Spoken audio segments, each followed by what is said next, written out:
everything like that. And also, unlike Americans, people from outside of America have a better understanding of communism and socialism and progressivism.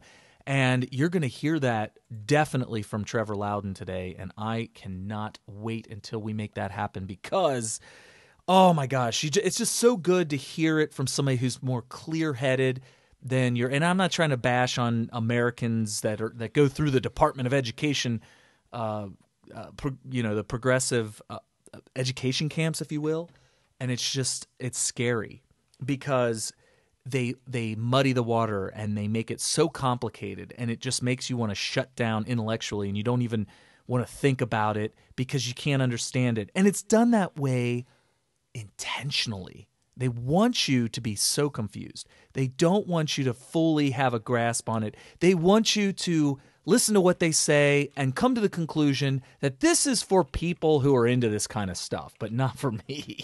But in reality, it's a lot more simple than they make it out to be. So what you're gonna hear that from Trevor Loudon too. It's really not that complicated. It just needs to be explained in the right way, and hopefully we can get this thing going on. I can't believe Periscope is so much. Periscope has been causing major issues lately. Yeah. Did you hear about? We got the live going again. We're gonna go silent on Spreaker here for a second so that we can see if we can get Periscope up and running again.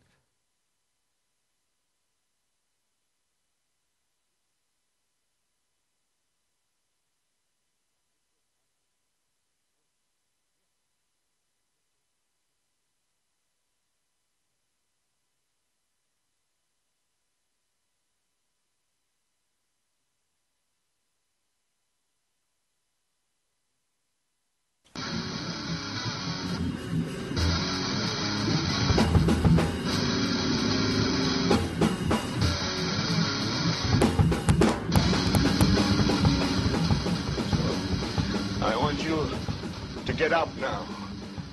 I want all of you to get up out of your chairs. I want you to get up right now and go to the window, open it, and stick your head out and yell, "I'm as mad as hell, and I'm not going to take this anymore!" Well, hello, everybody. Welcome to Smyth Radio. Your host, Brian Smith. Carrie Smith. Giving you the late-breaking news of the past Friday, Saturday, Sunday, because you know that's where the mainstream media likes to hide the information. We just had a bout with the Periscope again. With the It Periscope. doesn't make any sense. This is just poor technology. It's happening on such a regular basis, folks. Hello from Hawaii. This has been happening so often, folks. I'm half tempted to start going live on YouTube or Facebook. Are you serious? I'm serious. After what happened to Roger Stone this week, might want to take a hard look at some alternatives out there. Roger Stone did some crazy stuff, though. Really? He got a little... Hold on a second. Hold on. We're kind of getting into the show pretty deep already, but the only thing I know of what Roger Stone did was on some screenshots, some compilation screenshots that people put up, and I read them, and I saw from multiple sources the exact same graphic of his screenshots. And as far as I can tell... I didn't miss anything. I may have missed something, but I can tell you right now, it sounds to me like the big thing that he blew was using the S word. He blew it. You don't want to say the S word. That's what it sounds like. He didn't really threaten. There's some people calling it a racist rant. Listen, you're allowed to get mad at and criticize people of color as a white person and not be a racist. I'm just saying. It's just my 2 cents. It's one thing to criticize somebody for something they're doing, but it's another thing to make fun of their skin color. Those are two completely different issues. Well, or to attack somebody based on a certain group identity, could be construed as racist if the thing you're attacking is generalization based on the race. But that nothing even remotely close to that happened as far as I could see. Right. There may be tweets that I'm unaware of because you got to understand that he had already been banned from Twitter for hours by the time I found out about it. So the only thing I could surmise from what caused him to get banned was based on the the actual. I'm going to adjust the volume here. With the screenshots that I saw. Right. So real quick, folks, you're listening to Smyth Radio. If this is the first time on the show, thank you very much. Welcome, welcome, welcome. This is Military Veteran Talk Radio. I am Brian Smyth. I served in the Air Force, and Carrie Smyth, my cousin, served in the Marine Corps. Both during around the 90s, so we caught the tail end of Desert Storm, and it was more or less the wind down of it. But nonetheless, we kind of come at you with politics and that background. Our bantering back and forth, we do a lot of that and have a lot of fun with it. We do these thought experiments, thought projects. It is a project. Sometimes it's a project. It's a government project. These thought experiments where we really just, it's like that mastermind where you just kind of bounce ideas off each other so you come up with the answer. So you have to explain people what you mean by mastermind, because the 99% of the people out there, when they hear mastermind, they think of a person who is really smart. A mastermind is a group of individuals that come together for one common cause. Even when they're not together talking and working things out, if they're apart from each other, they'll come up with a question and entertain that question in their mind as if they were talking to the people in the group. Oh, that's interesting. But it's in your mind. And do you remember where you got that from? There was some publication you were reading at the time that explained it. Napoleon Hill, Think and Grow Rich, talks a lot about it. Okay. So what you'll do is you'll actually, and folks, you probably have had this happen to you before, especially if a loved one has passed on, maybe your father or a mentor, or maybe someone that was a teacher of yours that you haven't seen in a long, long time but had a lot of respect for their knowledge and their wisdom. You can lay there at night or just close your eyes and start thinking of that person and actually have a conversation with that individual. And imagine what they're saying back to you, how they would say it. And if you know that person really, really super well and you're super honest with yourself, you can carry on a conversation with somebody and pretty well close to giving yourself the answer. Carrie and I have been doing this for 10, 11 years. We've been doing this for a long time. And if I've got a question and he's not around, I'm not calling. Sometimes I don't even need to call him. I just think about asking him the question. I ask it in my mind to him. And I always have, I don't even need to take time to do it. I know what he's going to say. Okay. And then sometimes I'm like, I don't want to hear what you got to say. I'm going to do it anyways. Okay. That's the nature of Brian, right? Right. So it's good times, though. You know what I'm saying, folks? Good times. Anyway, so it looks like Periscope's got kind of a little bit of a lockup, but no, I'm good. I'm looking at my Periscope right now, and it looks like it's clear. Okay, good to go. So that's good finally, because we had to restart the program because if you are on Spreaker right now, you got to hear that go down. Because I kind of started, I was introducing who we're going to have as a guest today and some of the things we're going to talk about. So much happened this week. What are we going to talk about today? I mean, we have, we actually did not touch on the Las Vegas shooting at all last week. And not a whole lot new has happened since we didn't report on anything last week. Right. So we may touch on that a little bit. It seems to me like the people that are really investigating that are being stonewalled so bad that they're almost left with nothing else to do but to just wrap up and say, welp. That'd be it. Yeah, it's really sad. We have the Muller investigation, Russiagate, and what that means for both sides. We have the Roger Stone debacle, which is very, very – could be troubling. Could be very troubling. Yeah, we've got it. I know. I'm working on it right now. I was going to say, what do we got going on with the video there? It says frozen on the thing. How? So what happened? Don't know. Oh, is it on now? Are we good? Yeah. Okay. Yeah. Same broadcast. All right. So I don't know if you guys can hear me talking right now, but I'm looking at Brian's live feed, and I think we're good. Man, I'll tell you. You guys just keep listening. That's all you need to do. Yeah. That's all you need to do. Anywho. Yes. So we're going to get into exposing the deep state, which is apparently attacking us. Yes. Coming deep and hard. Yeah, and I was just talking about the Las Vegas shooting, and there's a guy, Morphanios, on Twitter. He's at Morphanios. It's Morphonios. Right. His first name is Jake. That is his last name, Morphanios. Wow. And he is, I had to do a little background on him because there's so many people reporting on Las Vegas, and he's one of them. And somebody sent me a video of his, and I thought, okay, I want to learn as much as I can about this, so I'll watch his video. And I was really impressed with his reporting. It seemed like he kind of had the same philosophy with reporting as I do, which is, I'm just looking for the truth. And I'm just trying to find the truth using facts that we know and trying to filter out the facts that we don't know. And that's his attitude. And so I took a liking to him right away, and I thought, oh, this is cool. And he's not afraid to call out people that are peddling lies and false conspiracy theories and stuff like that, or things that we have been able to verify is not true. He calls that stuff out right away, which is really awesome. Okay, cool. And he has been sent, I almost feel like it's a setup. He's been sent a bunch of information that I don't think anybody else has. Somebody sent him a bunch of information as to when I say his, the shooter, Stephen Paddock's banking information, all the transactions that he's made for like months. Dude, something's really wrong with that.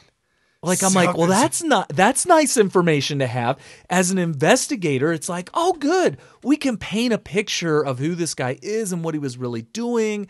What has he been doing for the past couple months? Obviously, in order to do stuff, you have to make financial transactions. You have to purchase things. You have to rent cars. You have to buy plane tickets. You have to eat food at places, right? Right. So you can really get a picture. Buy guns, whatever, buy ammo, and figure out what in the world he was doing.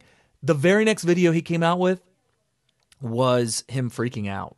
What? There were guns fired outside his home. There was, he went to go watch a movie. I guess he just wanted to unwind. He's like, you know what? I'm going to take some time off. I'm going to go watch a movie. So he goes to the theater. Okay. And he buys a ticket to some movie that had been out for a long time. Most theaters have stopped playing this movie, but it was still playing at this theater. Okay. So he goes in, he buys tickets, he goes into the theater, and he looks around, and he's the only person who purchased a ticket. No. Yeah. So he sits down right in the dead center, and the whole entire rest of the theater is completely empty. And he starts watching the movie, and the movie starts, and couple minutes into the movie, two men must have also purchased a ticket and they were arriving late. Dude, I'm not liking this not too much. I'm thinking about leaving. I'm thinking about leaving the show. Well, you're actually taking it worse than he did. He took it a little bit better. See, I got issues though. You got it. Brian's got issues. # Brian's got issues. So guess where these guys sit? And at first I was thinking, okay, these are assassins, right? Clearly. It's a wide open movie theater. Right. He's the only one in there. He's the only one that bought tickets. They sit right on either side of him. Oh, if only. Let me tell you, that's so close to what actually happened. Oh, my God. He said they walk into the exact same row that he's in and sit with one open seat between them, together to his left, in the same row, with one seat. No. He said, now I'm going to tell you right now, I am a movie buff. Does he have the perfect seat? Because I always have to have I want the very center, middle. I see where you're going with this. I like the very perfect center, middle, just far enough away. So you're saying that this is probably a popular location. So it could be a coincidence that the people that walk in after him want the same general vicinity. Possible. Well, you're stretching it because I need some space. I'm surprised they didn't just sit right next to him in the very next, fighting over the elbow space right. on the elbow rest, and no, that's my cup holder. I'm putting my Coke in there. Now I'm a big movie buff, and I can totally understand where Jake is coming from as far as his concern because of his investigation, because I kind of felt a little bit of that same thing when I was reporting on it. And I would do updates on these scopes. Okay. And in these updates, I some weird stuff would be happening in the scope. And I just flat out called him out. I just looked right at the scope and I said, if you're FBI or CIA and you're not a good person, you're not looking out for the interest of your citizens or the Constitution, and you're just deep state trying to go out and look for people to assassinate, I'm ready to die. Like I did one of them numbers. Like when Eddie Murphy almost got into a fight and he tried to intimidate his assailant. And it didn't work, though, because the guy said, "Bring it on." Remember that? Yeah, that's the worst. Yeah, so, but I did the same. I basically said, "Bring it on," you know, and so whatever happens. So weird stuff happens, and I'm a movie buff. I would not have been able to enjoy the movie. He said he spent the whole movie with his hand on a weapon that he brought in with him, ready to brandish it if needed. But you can't. You better check those policies at the front door. If the policy of the movie theater at the front door says no weapons allowed, well, a lot of times they just say no firearms. He did admit it was not a firearm. It was not a firearm. But you know, I have a friend. Oh, like a shiv. Yeah, it was a handmade shiv that he made when he was in prison. So no, and the thing is here's the thing: we have the Second Amendment, we have the right to bear arms. I have a friend that's a felon, but he paid his dues to society. He spent time in the clink, if you will, the place where Hillary Clinton should absolutely wind up. And he said, you know, I don't have a Second Amendment right. And he said, but I carry anyway because one day, because he has 3 kids, he has 3 young kids and a wife. And he has to provide for them, and he has to raise them, and he wants to be there for them. Right. And so he's like, well, here's the way I look at it. If it comes to the point where I absolutely, positively have to use it, or else I'm dead, I'm willing to go in front of a judge and explain to them why I had to be armed and let the chips fall where they may, Your Honor, as opposed to being truly, I do this talk show where I expose Hillary Clinton and the deep state, and I just knew. I knew the deep state was after me. I knew I had to. Now, Jake's not a felon, though. Because Hillary Clinton could be coming. You know she's coming for me. Right, so you got to defend yourself. I mean, and the judge is like, yeah. Poor Seth Rich was not armed that night, and we see what happened. We don't want to end up like Seth Rich, especially when we're raising little chitlins. Cat in Arizona says use a stiletto. Do you have the right to bear stilettos? That's all I'm saying. Do you have the right to because they do have fashion police. Oh, fashionistas. The fashion police will get you. They will get you. You cannot wear white after Labor Day. No, not at all. Not at all. So, hey, folks, again, you're listening to Smyth Radio, and we are awaiting Trevor Loudon. We had it set up, the time zone differences like and whatnot. 14-hour time difference. So, we're working with that as it is, but nonetheless. He's on the other side of the international date line. Maybe he thinks it's tomorrow. Yikes. I don't know. It's possible. It's actually yesterday in New Zealand right now. Well, I worked with his wife on this, and she sounds like she's an American. So, well, he sounds like he's an American. New Zealanders, they don't even have accents, do they? What? I don't know. They all sound the same. I thought he was from Australia and down under. I asked him for some Barbie and some shrimp. No, I don't know. Does New Zealand, do they have Barbie on the shrimp? I mean, on the Barbie. No, did I say Barbie on the shrimp? Barbie shrimp on the Barbie. Yeah, it's the other way around. No, New Zealand's completely different. Anyway, you just mentioned the whole Las Vegas and your buddy being stalked a little bit. Apparently, he's okay still. He made it out of there. Oh, one last thing. He said during the movie, one of them got up and took a seat behind him. What is that? So because he had the perfect seat. He had my seat. Well, no, he wanted to be able to have easier access to his neck with his piano wire, is what I'm thinking. Oh, Lord. You know, when that happens, you got to slump down really low in the chair. So keep your neck down low. Get your shoulders up by your ears, you know what I'm saying? Put your thumbs right here and just wait. So you got to be able to catch that piano wire. Because let me tell you something, if you don't get your fingers under it before it tightens up, probably not going to make it out. Probably not going to make it out. not. Yeah, so. So anyway, so you bring that up. That's funny that you bring it's part of the show notes, a stack of stuff. It's the end of the stack of stuff, but Went backwards. Huffington Post, which is the furthest leaning leftist propagandist piece of junk. You can't call they're news for propaganda. They report propaganda, if you will. I don't know what else to say about it. Huffington Post. Anyways, they came out with an article this week and said, Las Vegas shooting, more than 800 people have been shot to death since Las Vegas massacre. Okay. Reports over 2,738 have been shot. 840 have died. Get into the article, and they're complaining in the article that people are still talking about Las Vegas and how many people died.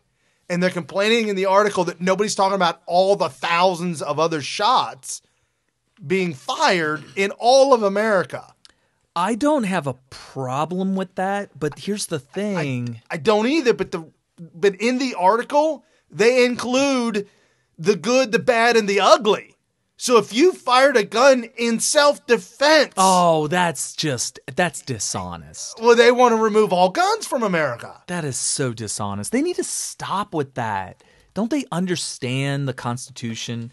I mean, it's a whole Barnum and Bailey thing. There's a sucker born every day. Yeah, well, and that's why they took over the Department of Education. Yes, and so I decided to go check out one of my favorite websites on Chicago. This website literally is dedicated. Well, not literally. It is dedicated to the city of Chicago and to the firings of weapons and injuries and homicides. Called HeyJackass.com. I'm assuming jackass refers to the donkey for the Democrat Party. Yeah, there is a donkey in play here. So for those of you chitlins who are still awake because it's still early enough, probably my own children, it is not a bad word to say HeyJackass.com. Yeah, jackass is actually an animal. Right. So as of this week, from the 22nd of October to the 28th, total shot 59. Total homicides 12 in the city of Chicago in 7 days.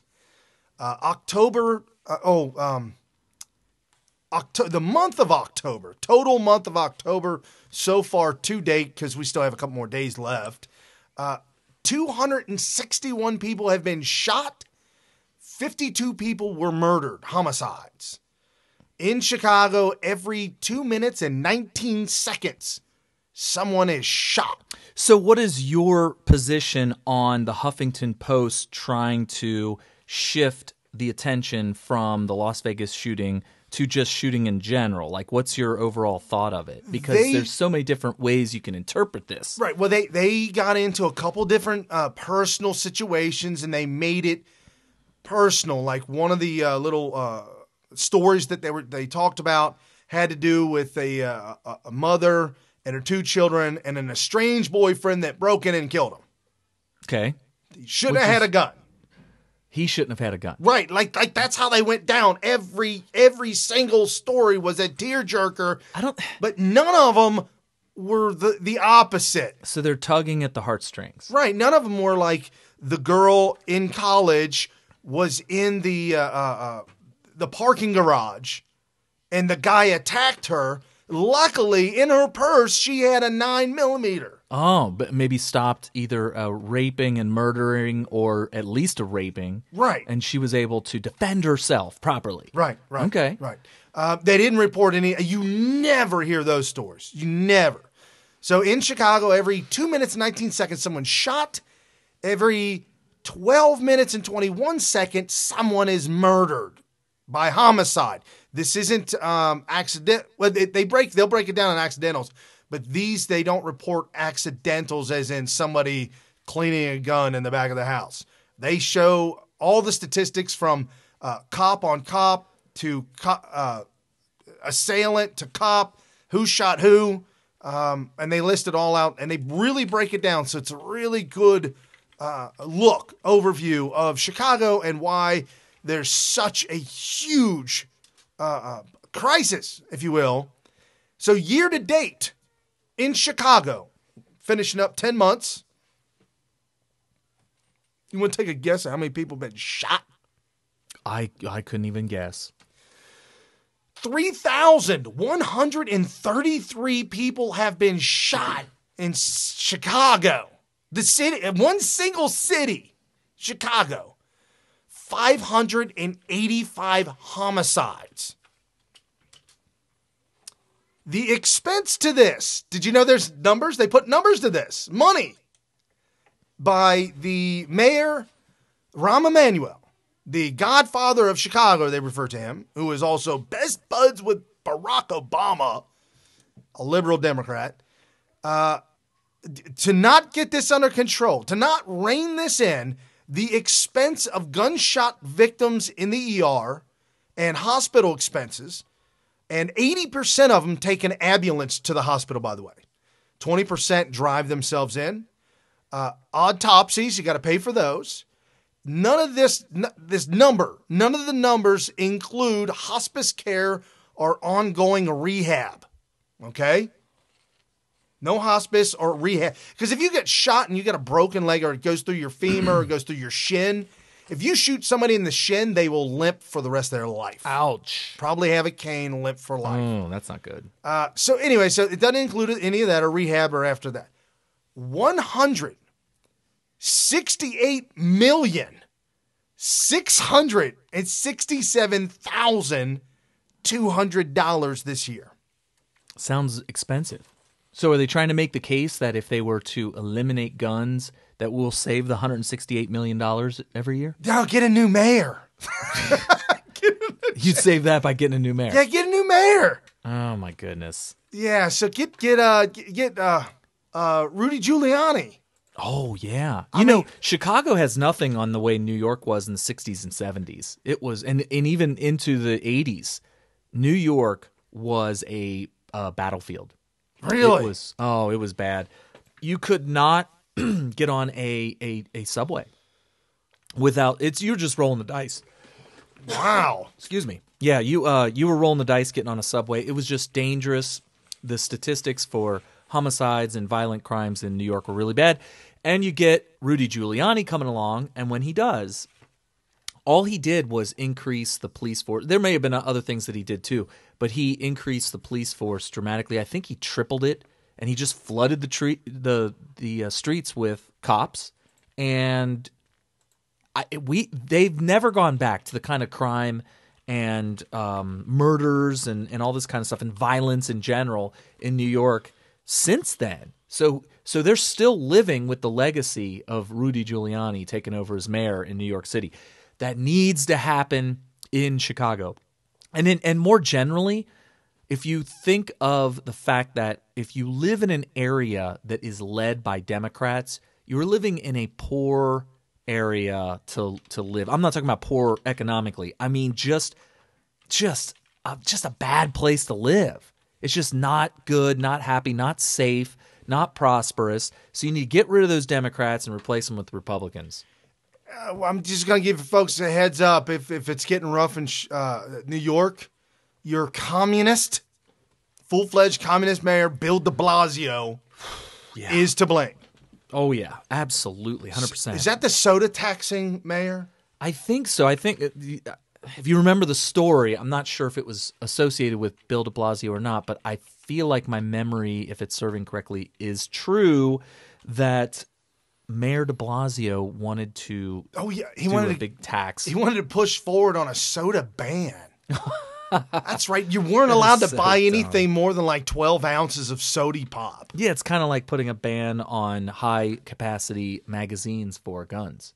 Right, or just make it illegal to produce magazines and nobody will be able to fire a gun again.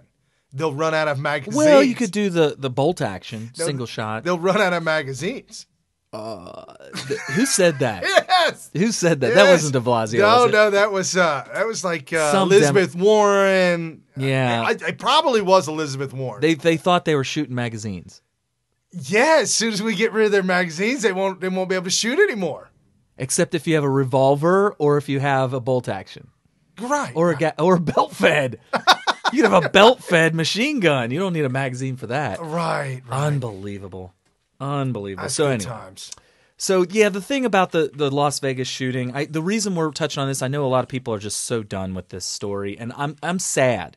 I'm really sad. And as a matter of fact, I'm going to Las Vegas in December, and I'm going to, it's kind of a vacation pre-planned.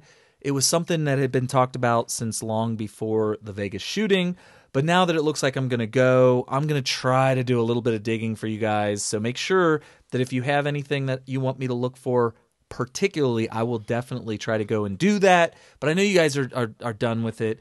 I'm sad because I feel like we know no more. In fact, we may actually know less about what happened on October 1st right now than we did on October 3rd. Like, it seems like there's been this push to completely destroy any idea of what may have happened on October 1st with the shooting in Well, it Vegas. blows my mind, and we talked about this, but it blows my mind that the security guard takes off, runs away from 5 interviews, runs away to Mexico. Goes to Mexico. Well, I was shocked when I found that out. And comes back to do a whirlwind tour of all the news outlets. No. It was- Oh, he didn't? no. What'd he do? It wasn't even a news outlet. Oh, do you guys not know this? I should probably No, we all... Ellen! Yeah. Ellen! So Ellen is in some sort of a partnership with MGM International Resorts. Maybe it's MGM Resorts International. It's either, I think it's MGM Resorts International. She's in a partnership with them, and they have a slot machine that is an Ellen show themed slot machine. What? She's a slot machine? She has a slot machine themed after her. So anyway, moving on. They're obviously they want to promote that, and which is silly. Let me tell you something about promoting slot machines. Either you go to Vegas and you play slot machines that you see and say, "Oh, that looks like fun. Let's play it."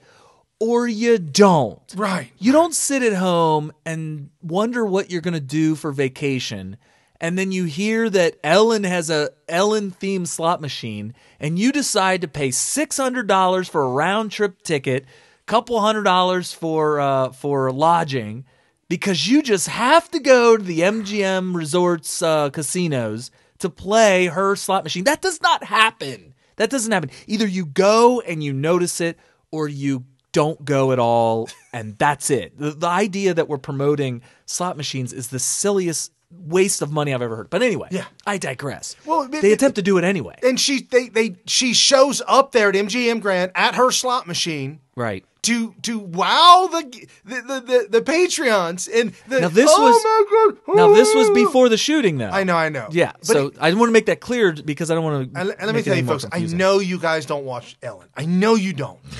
I have been plagued with it because at my job, Oh no! Really? I leave at 4:00. Ellen comes on at 4, and they have her playing every day, and it's so annoying. She gets up there as a stand-up comedian, and she plays this 10-year-old, 12. You know the movie Finding Nemo? Yeah. You remember her voice was the voice of Dory, Okay. the one that lost her memory every 5 seconds. Okay.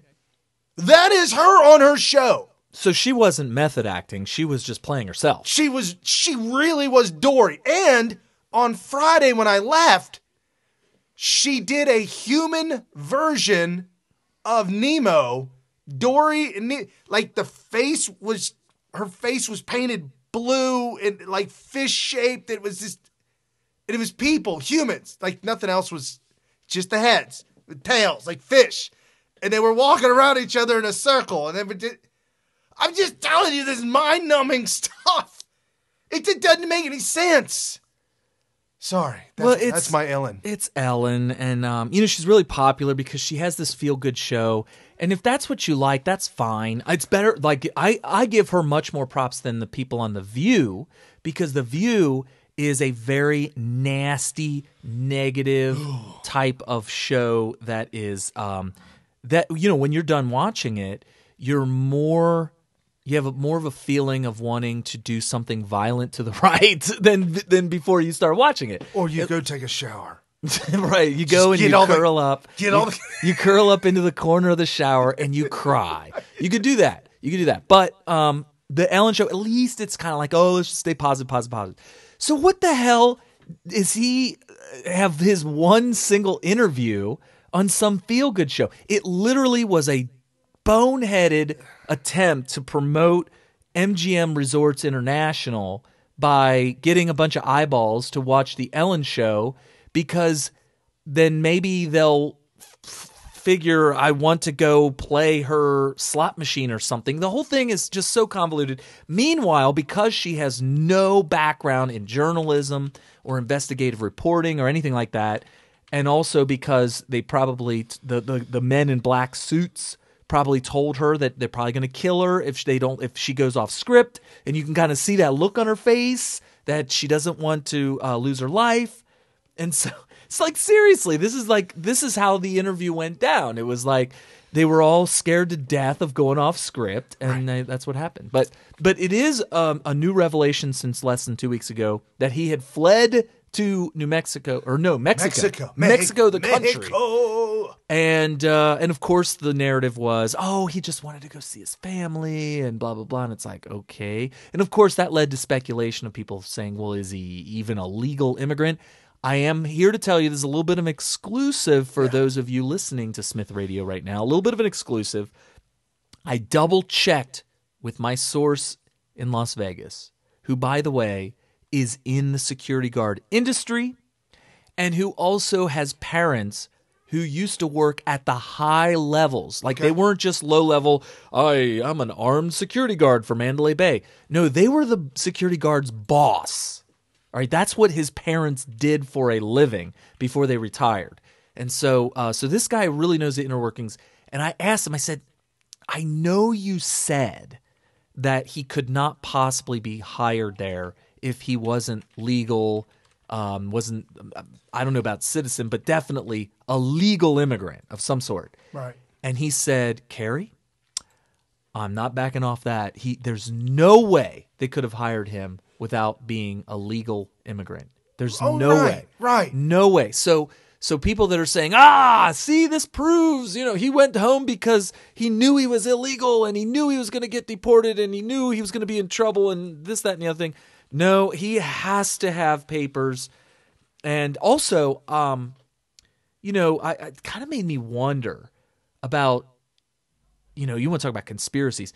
Is MGM Resorts International a part of a larger conspiracy with regards to the shooting being a conspiracy? I would say no. You just have to be really disciplined with your adherence to common sense here. There's no way that they would want, if they were in on it, they would have made sure the shooting was at a competitor's property. Yeah, I mean, I can't buy that at all. No, absolutely not. I wouldn't want whatever business I had, even if I was ISIS, I wouldn't want to kill people at my shop. Right. They're not killing Americans in Saudi Arabia. That kind of stuff. So if there were Americans there. Americans go there to visit or whatnot, or mostly for business. Yeah, it has to be strictly for business. Right. So the point is that the question is, why do they behave so strangely? Clearly, there's a cover up here. Well, you got to understand the culture in the high level, the people in power in Vegas. Their culture is, we have to keep anything and everything that casts a negative light on tourism in our city. We need to bury it. We need to hide it. We need to do everything we can to try to cover anything up like this. And it's true. He told me, he said, Carrie, and I may have said this in our last report about this. He said, Carrie, when's the last time you heard of a shooting in Vegas in the national news? Oh, it's been a long, long, long time. I thought about it for a second. I said, let me try to wrap my head around an actual answer. I said, to be perfectly honest with you, the last time I could think of would be Tupac Shakur. Oh, yeah. And you know what he said? Exactly. Oh, he said, you didn't hear. And this, he said, first of all, there's shootings on the Strip all the time. A lot of them are crimes of passion. Sometimes there are attempts at robbery or whatnot. He said, just recently, there was a guy who shot his estranged wife at the craps table, killed her dead, point blank range. And when he ran out to try to get out, he shot dead 2 other people on the way out. And then ran out on the Strip and then got tackled and arrested, and he may have even been killed by the cops. Nobody ever heard of that. This was in a major casino. He said those kinds of crimes are completely, immediately covered up, and the reason they're able to do that is because there is an understanding between the police, the casinos, and the local media to work together to keep that stuff completely under wraps. Fox5invegas.com. Fox5vegas.com. Yeah. Murder rate spikes in Vegas. Well, there you go. December 30th, 2016, Las Vegas Metro Police said they have investigated 166 murders in 2016. Okay. I mean, it happens. It is a very, very large metropolitan city, and as you know, it doesn't really matter. There's going to be a certain murder rate in those kinds of cities. But for it to happen on the Strip in front of and maybe even involving tourists is something they want to really, really, really bury. They don't want anybody who's thinking about coming to their city to wonder if it's safe to do so. Right. So the problem is, here's where they went wrong. They needed to realize, and I'm sure that I hope that they learn a lesson from this. There's a certain line that when the crime in their city crosses, they're not going to be able to close that Pandora's box. And this shooting was a perfect example. It's in the national news. It's going to continue to be in the national news. And it's not going to go away. So stop trying to cover it up. You need to just do full disclosure at that point. I think that once you cross that line, you need to shift completely from, we need to bury this, guys. We need to bury this. Let's have our secret meetings and come up with a strategy to cover this up. All the articles, abandon that. All the articles I've been reading have been reporting that there is a lockdown on information. Yeah, and they're doing this because of their policy of trying to cover this stuff up in general. But like I said, if I had to advise them, I would say, listen, guys, there's a certain type of criminal event that if happens in your city, you have to treat it differently than the MO that you're normally doing of cover, and maybe nobody will find out about this and the tourists will continue to go. They need to change it to, all right, we're going to be wide open here. We're going to let everybody know, because now it looks worse. I think they did more damage to the tourism industry, making this look like that the MGM was contracted by the FBI and the CIA to do a false flag in one of their hotels in order to get gun control legislation passed. I mean, that's not like Fast and Furious all over again. Yeah, that's like the narrative that conspiracy theorists are like, well, I guess that's what happened. It's and this by local news in Las Vegas, homicides increase 100%. in Clark County from 2015 to 2016. Oh, gosh, that's not good. Someone has been killed every 46 hours so far in Vegas. And the year 2016. The whole year 2016 is every 46 hours. I mean, that's not bad considering in Chicago it's 12 hours and 21 minutes. Yeah. Well, moving on with Sorry. Yeah, I don't want to spend a whole hell of a lot of time. Like I said, a lot of people are sick and tired of this stupid story, which is really sad because I really wanted to get to the bottom of this. But Jake Morphonios, who I just told you in the beginning of the show, I have a lot of respect for his reporting, has now come to the conclusion after all this time. And prior to this, he was like, I just following the facts. I want to find out where the facts lead us. And so he has come to the conclusion that there were multiple shooters all up and down the Strip. And trust me, guys, this guy was not saying this stuff. He was like, I don't know. It kind of looks like, since there's not really hard evidence of more than one shooter, I really don't know what to say, but we're looking to find out if there is possibly a second shooter. Now he's just like, you know what? I can't ignore the eyewitness testimony of people that were too far away to have heard the shooter at Mandalay Bay reporting gunshots happening and they, locking down of their casino. The big one being like Bellagio, and then that testimony of the woman who was at the I want to say, was it Hard Rock Cafe? It's the one directly across the street from Bellagio, next door to Paris. She was close to the strip inside the casino playing a slot machine, and she heard rapid fire gunfire and everybody hitting the deck and bloody whatever. I mean, she had all this crazy testimony, and this is a spot that's kind of out of earshot of the Mandalay Bay shooting. That's and crazy. She's just one. There was people at the Hard Rock Cafe and Bellagio who also reported gunshot fire, and all at the exact same time of the shooting, or within hours. And so he's just like, you know what? I can't dismiss all these testimonies. I'm going to have to conclude there were multiple shooters. Me personally, Kerry Smith right here, I got to tell you that I'm on the fence still. I do have a person who's doing a forensic investigation on the audio, who is claiming that he has forensic proof. And this is not the Health Ranger. The Health Ranger is full of crap. We debunked his video thoroughly. However, there was a real forensic investigation that's still underway right now. I'm in contact with this guy. We're going back and forth, and he has come back with some math, science, some actual physics that I checked out, and it all makes sense to me, that shows that there was a second shooter on the ground. Ugh. And so he said, look, don't run with this yet. I'm just reporting to you what could be coming. All right, it could be coming that we may have forensic proof of a second shooter. But my opinion on it right now, even after seeing his results, are let's get some more data and see if more data can verify this. So right now we have not fully vetted data that's looking like possible proof of a second shooter.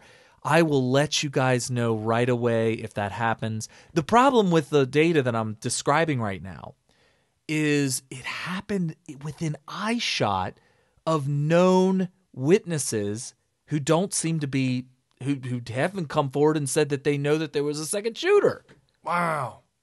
Within eyeshot. I mean, how can you say there was definitely a second shooter in this particular location? Excuse me. When we know of witnesses in that area who would have certainly seen and heard them, who have not come forward and said, there was another shooter, I saw another shooter. No. So that's ongoing, and we will definitely keep you up to speed on that as we go. And so, I mean, do you have anything else about that? And I mean, we'll report on it as we get more information, but as of right now, if we don't hear anything new come out about the Vegas shooting, my conclusion is that based on the behavior of the CIA and the FBI and the sheriff of the Las Vegas Metro, that there's something that they're involved with that has led to this shooting that they desperately want to hide from us. Yeah, no. There's definitely no doubt about that. Right. What that is just up for everybody's speculation. No, don't even know. And that's all I can say about it. Anything that your thoughts on it, Brian? I mean, that's about it. I'm over. Yeah. All right. So let's move on to something different than that. Hey, I got something I've been brewing up with. I've been working on this week that I'm just I'm seeing some things coming together, and I'm wondering if there's a correlation. Did you hear that mainstream media, the CNN, New York Times, Washington Post, I mean, just the awful media that has never said anything good about Trump, on Friday comes out and says, Trump the man. No, that can't be possible. That can't be. What's their angle? That's right. My first question. My first question is, all right, what's your angle? Yeah, that's... I talked about this in one of my scopes, but the Institute for... The Institute for Supply and Management came out with some numbers and correlated with the big breaking news this week about Trump's economy, and that the economy in the third quarter grew 3%. The GDP grew 3% in the third quarter, up from what was expected. They were projected, and expectation was 2.5%. It was actually 3%. The quarter before that was 3.1%. Manufacturing activity up from 50 to 60.8. Earnings up from negative 5.6 to 13.7. Retail sales up from 2.8 to 4.5. I mean, things are just really looking like they're moving up, up, up. That's so weird that you're reading all that off, because I was reading an article that was featured on the front page of Yahoo where the guy was saying that people elected Donald Trump because they wanted to help the economy. And it was a list of things. And one of the things he listed was, bringing manufacturing back to the country and doing all this stuff, and then eventually helping the economy. Right. And then the very end of that sentence, none of which have materialized yet under his administration. And I'm like, he's just making stuff up to. When you tell somebody, listen, this is the nature of reporters on the progressive side today. Yeah. They just tell you what they want you to believe based on hurting Donald Trump's approval ratings and his popularity, right, regardless of what's real and what's not. Because somebody's going to listen. There's too many people out there whose entire opinion on politics and current events are based on these very people telling them what's going on. And right, and that's it. That's their sole source. Now, right, there may be multiple people involved with that. Like, for instance, Yahoo's just an aggregate for articles, like political articles or current event articles, right? That are fake. Right, because the person who decides what goes on the front page of Yahoo wants to make sure that you're properly propagandized. Right. And then we'll make sure that it follows his personal narrative. Right.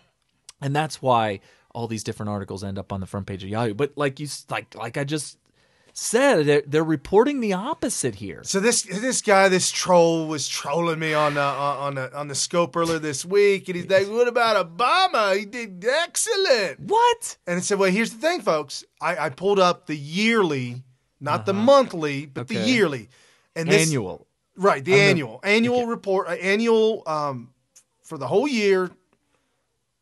Obama's economy never hit 3.0. Which is amazing, because I think it blew through that under Bush, didn't it? It did very well. There were times it did. There was also, well, hell. Of course, they blame Bush for Obama's inability to do anything good for the economy. Okay, 2005. Remember Hurricane Katrina? Yeah, that's 2005. Yeah, that was during the Bush administration. Yeah. Mm-hmm, yeah. The annual GDP growth, 3.3% during the hurricane. During the fact that it was stated by many people that Bush hated black Americans. He doesn't care about black people, according to Kanye West. Right. Yeah. So Obama's first year in office, negative 0.3. Second year in office, negative 0.28. Third year in office, 2.5.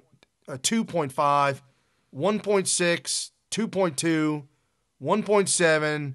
I mean, this went on year after year after year. We know it. We lived it, folks. We lived where 1.1% GDP growth.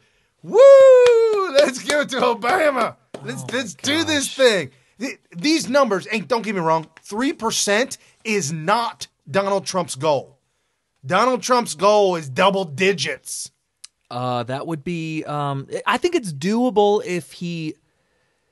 I mean, he's got to really embrace the getting the government out of the way of free market capitalism, right, big time. I think it could be done. I mean, I feel like the economy did really well under Bush. A lot of people think, oh, well, he had the dot-com bubble burst, and then he had the housing crisis. So let me tell you something, folks. For those of you that are too young to understand or too old to remember. Oh, no, you didn't. I'm sorry. Some people might have some memory problems. But compared to Obama, Bush's economy was great. And I think that Bush is just a globalist, elitist, progressive. They're all part of the Uniparty. Right. So I think, and as such, that makes him probably embrace. I think that what he was doing with the economy was not much different than if a Democrat was in power. And by the way, it was a Democrat in power before him. His predecessor was Bill Clinton. Right. And some people say, well, why is Bill Clinton's economy so great? Well, I mean, that's when Al Gore invented the internet. Right. And somebody tried to troll me and tell me, said, well, Trump's doing so good because he's milking off Obama's economy rolling out. He pulled us out the Great Depression. That's the spin, right? And no matter what, if the economy's doing well under a president, which under Bill Clinton, it did pretty good. But a lot of people say, well, that was trickle-down economics from Reagan. And I'm like, yeah, I don't want to give him that much. Well, the House and the Senate were owned by Republicans. That's true. Which stopped Newt Gingrich, yeah. Yeah, which stopped some of the largest tax hikes that would have been. And he had to reverse a lot of that stuff. So, yeah, Newt Gingrich's Congress was awesome from 94. And that was kind of a revolt of having Bill Clinton elected in 92. And the House and Senate swung hard to the right, which brought us Newt Gingrich, Speaker Gingrich, and then, of course, things went well. But then also with the rolling out of the internet for the public, which happened under Bill Clinton, that kind of really... Al Gore. Oh, it happened under Al Gore. Al Gore. Yeah, because he was the one. Yeah. He actually wrote the code, and he installed all the cables. Yes. He's down there with a hard hat and all that stuff. So, yeah, but the point is that when you hear stuff like, well, he inherited a bad economy or he inherited a great economy, I think that's just spin because you could do it one way or another. I think you're going to find out from the Trump administration. We know that he took over a wasteland of an economy, regardless of why you think it was so bad under Obama. We could just ignore it. We could just say whatever happened under Obama, whatever. But we know that he inherited something pretty weak, and it became strong. You're going to find out. We're going to look back at this 20, 30, 40 years from now and be like, wow, man, when Trump was in office, wow. Right. And so Trump started talking about it, and he's like, hey, we got back-to-back quarters of 3% growth with the likes that we haven't seen in decades. Whoa, people coming out. Whoa, you better be careful about your numbers, Trump. Got people coming out after you and your numbers. So we had Forbes magazine. Okay. They got Forbes, the Forbes.com or Forbes. Fortune. Sorry. Fortune. Not Forbes. Fortune.com. If your name's Forbes, just go ahead and change it to Fortune. Yeah. So they say the headline, the article says, Donald Trump says U.S. never hit 3% GDP growth under Obama. Okay. But it's misleading. Uh-oh. He's right, but he's also not right. Uh-oh. Why not? Because, and I see what they're saying, and they're not giving Trump any credit, and they always want to bash him. Trump is comparing 2 quarters, a half a year, saying that Obama's never hit 3% on a yearly. Okay. But Trump is comparing Obama's yearlies to Trump's 2 quarters. Shut up. That's what the whole article was about. That's like saying that if Brian makes $100,000 a year, he's poorer than me because I make $100,000 or I make $150,000 in 18 months. It just doesn't make any sense. It's like you got to have apples and apples. You have to compare based on the same time frame, or you have to make an adjustment, a mathematical adjustment. Like 2 quarters, that's a half a year. That's a significant. That's like saying, are you going 100 miles an hour, or are you going 100 half miles an hour? It's like you can't. That's just, or are you going 100 miles an hour, or are you going 100 miles every 30 minutes? Right. There's a big difference there. Unbelievable. So I'm just kind of browsing through this real quick. I mean, there may have been a quarter sometime. And by the way, though, during the Obama administration, they cooked the books so bad. No numbers that you've ever heard of during the previous 8 years, during the Obama administration, you can't take and listen to any reporting of any numbers, any statistics, any numbers. I'm talking, they were saying that unemployment fell because they were taking people who were not working off of unemployment and claim that they were no longer looking for work. Yeah, they haven't qualified for looking. They were supposed to report to us that they were looking. They didn't report to us that they were looking. So in our guesstimate, they no longer count. They're not unemployed. They don't count. You can't be unemployed if you're unless you're looking. not looking. What is that? And you got 96 million people able to work, not working. Oh, yeah, that was the real number. That's the number that would give people pause when you point out the 90 million able-bodied people that weren't working. That's scary. So real quick, the Institute for Supply and Management, here's what the real skinny is, folks. Here's where you can really tell what's going on. New orders, production, backlog of orders, and employment growing leaps and bounds. So you got new orders for new orders. Like there's more demand. You got production ramping up, more people getting back to work. You got backlogs of orders. You got stacks of orders needing to be put out, and you've got employment growing. Well, it's going to grow. If the demand for products and services go up, it's going to cause probably a slight increase when the supply's low. Right. So the prices go up, and those prices end up paying for new employees. You got more people working, more people making money, and then they can have that money to spend. And that spending, it's like this. It's like a loop that amplifies itself. Vicious cycle. It's a vicious cycle. These damn capitalists, they're so evil. So evil. So manufacturing sector reported very, very good year 2017. Manufacturing says very, very good year. That's awesome. Wow. I mean, when were we ever thinking that we were going to get manufacturing to pick back up in America again? I didn't think it was going to happen.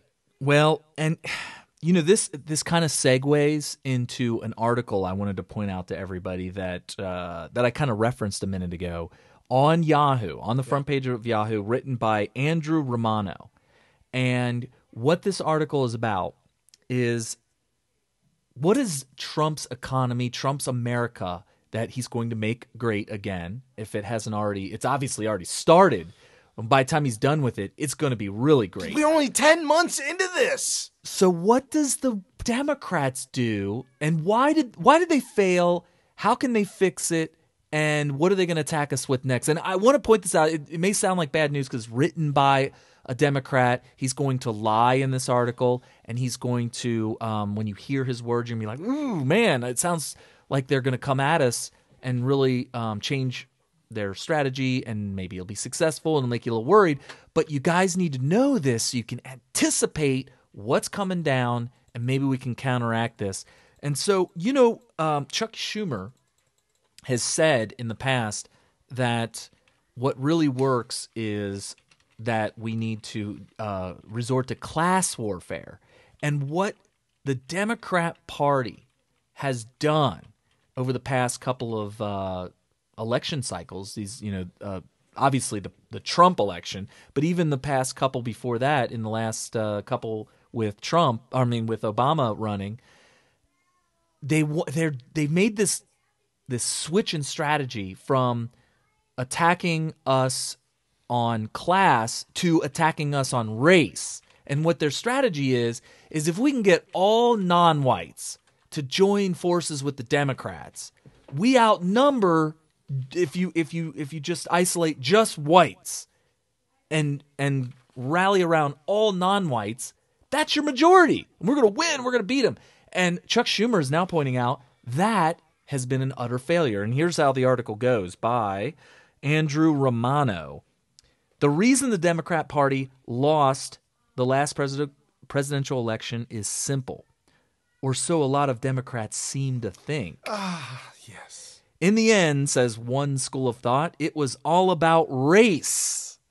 As the influential journalist Ta-Nehisi Coates asserts in a recent Atlantic magazine cover story, whiteness brought us Donald Trump.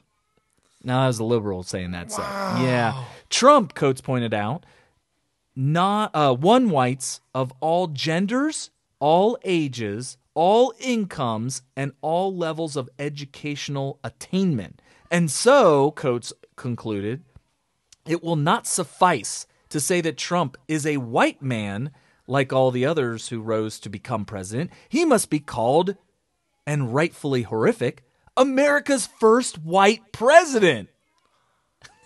What? Yeah. Okay. Unless, of course, November's defeat wasn't all about race at all.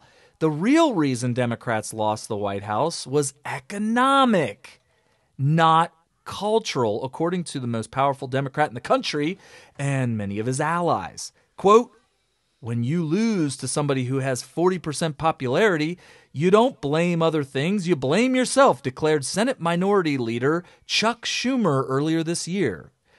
Quote, I think if we come up with this strong, bold economic package, it will change the minds or change things around. That's what we're missing. Economics or culture? This, in short, is the debate that has consumed the Democrat Party since the disorienting morning of November 9th when Hillary Clinton, who was supposed to have an 85% chance of winning, finally called Trump to concede. 97%. I know, it was 97%. I'm just correcting their numbers, 97. Yep. Oh, there's more that you're going to have to correct. There is more. Finally calling it, okay. It is a debate that has produced 11 months of postmortems and polemics, each more assured of its own simple rightness than the last. If only liberals weren't so obsessed with identity politics, argues Columbia humanities professor Mark Lila in the New York Times, then everything would be different. If only Democrats knew how to talk to blue-collar whites, added University of California law professor Joan Williams in the Harvard Business Review. Then Trump wouldn't be president. Wait a minute, countered Columbia law professor Catherine Frank in the Los Angeles Review of Books.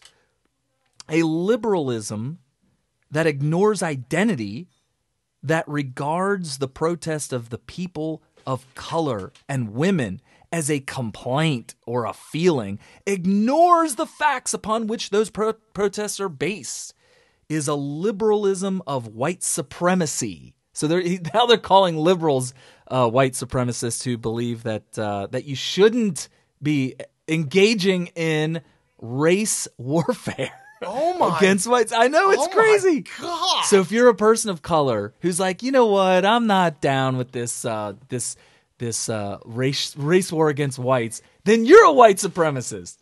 Oh man, everybody's a supremacist. Yeah, there's a graphic right here that quotes Chuck Schumer. I think if we come up with this strong, bold economic package, it will change things around. That's what we're missing. So anyway, but what if the answer isn't so simple? What if it isn't either or, but rather both and? As Democrats ponder their defeat and strategize about how to avoid similar disappointments in 2018 and 2020, it might be worth considering not just why they lost, but why Trump won. In a sense, it all came down to class, because class is the space where economics and culture overlap. Now, guys, if you don't know anything about communism, it is literally nothing but class warfare. So when you hear classless, classless, they say classless, but it is the worst form of class warfare. I know they say we want a classless society, but then what? Their rhetoric lies. Then there's no truth in their rhetoric of communists because they actually go against that idea of a classless society. It's absolutely class warfare. But anyway, I move on. More than any Republican presidential candidate in recent history, Trump erased the boundaries between culture and economics. Isn't that true? Yeah. He comes out, here's a fabulously rich guy, like really, really rich. Billionaire. Yeah, and we all thought that about Romney. Everybody's like, oh man, do you know how rich Romney is? But he comes off as the quintessential poster boy for rich people. Yeah. And that's why I'm not worried about the 46%. Oh my goodness. 49 something. I'm not worried about 49%. Yeah, you're right. I'll never get them. Well, we know that, but you having to state that makes you a moron. Right. Again and again, the impulsive improvisational mogul, a man who launched his campaign by calling Mexicans rapists. Yeah, everybody that has ever been associated with Mexico is a rapist. Everybody. Okay, so right there, I had to stop and write the author a letter and say, gosh, I really liked your article until you lied through your teeth. Until you went full, yeah. For those of you that don't remember, and you should, I do want to point this out to you guys, because even if you did know this, it's important for me to know that you're properly prepared how to defend yourself when a liberal comes up to you and say, your president is a racist because he called all Mexicans rapists. No, he said that Mexico is sending their rapists. And let me spell there. Yeah. It's Their. Mexico is sending their rapists. That's not calling. TheYre? No. Okay, Their. Now, here's where liberals lie. They say that Trump said they're rapist. Right. Well, that's out of context. That's the last Not two even words. yeah, you just completely and change the word. You cut the sentence in half and then respelled it. Yeah, change the word. Change the word to from their possessive to they are the contraction, which is they're rapists. And they'll take that and they'll say, look, he's calling them all rapists. No, he's accusing Mexico of sending not their good people, not their law-abiding people, not their educated people, but their rapists. Just their rapists. Right. And maybe some other people, too. Some murderers. Some murderers and some rapists. Gang members. Yeah, and then he even qualified that statement by saying, and some of them are good people. I'm sure some of them are good people. He actually said that. Right. But not the ones that are rapists. Right. But so that's the lie. So I had to write to this author and say, you actually lied there. But anyway, and he capitalized on resentments and rage of certain white Americans. Now, why do you think that there was rage amongst white Americans? And how do you think Trump capitalized on that? I'm just going to tell you what I thought when I read that. We're being falsely accused of being racist based on the color of our skin. Like we have white skin, therefore we're racist. We're not accepting that.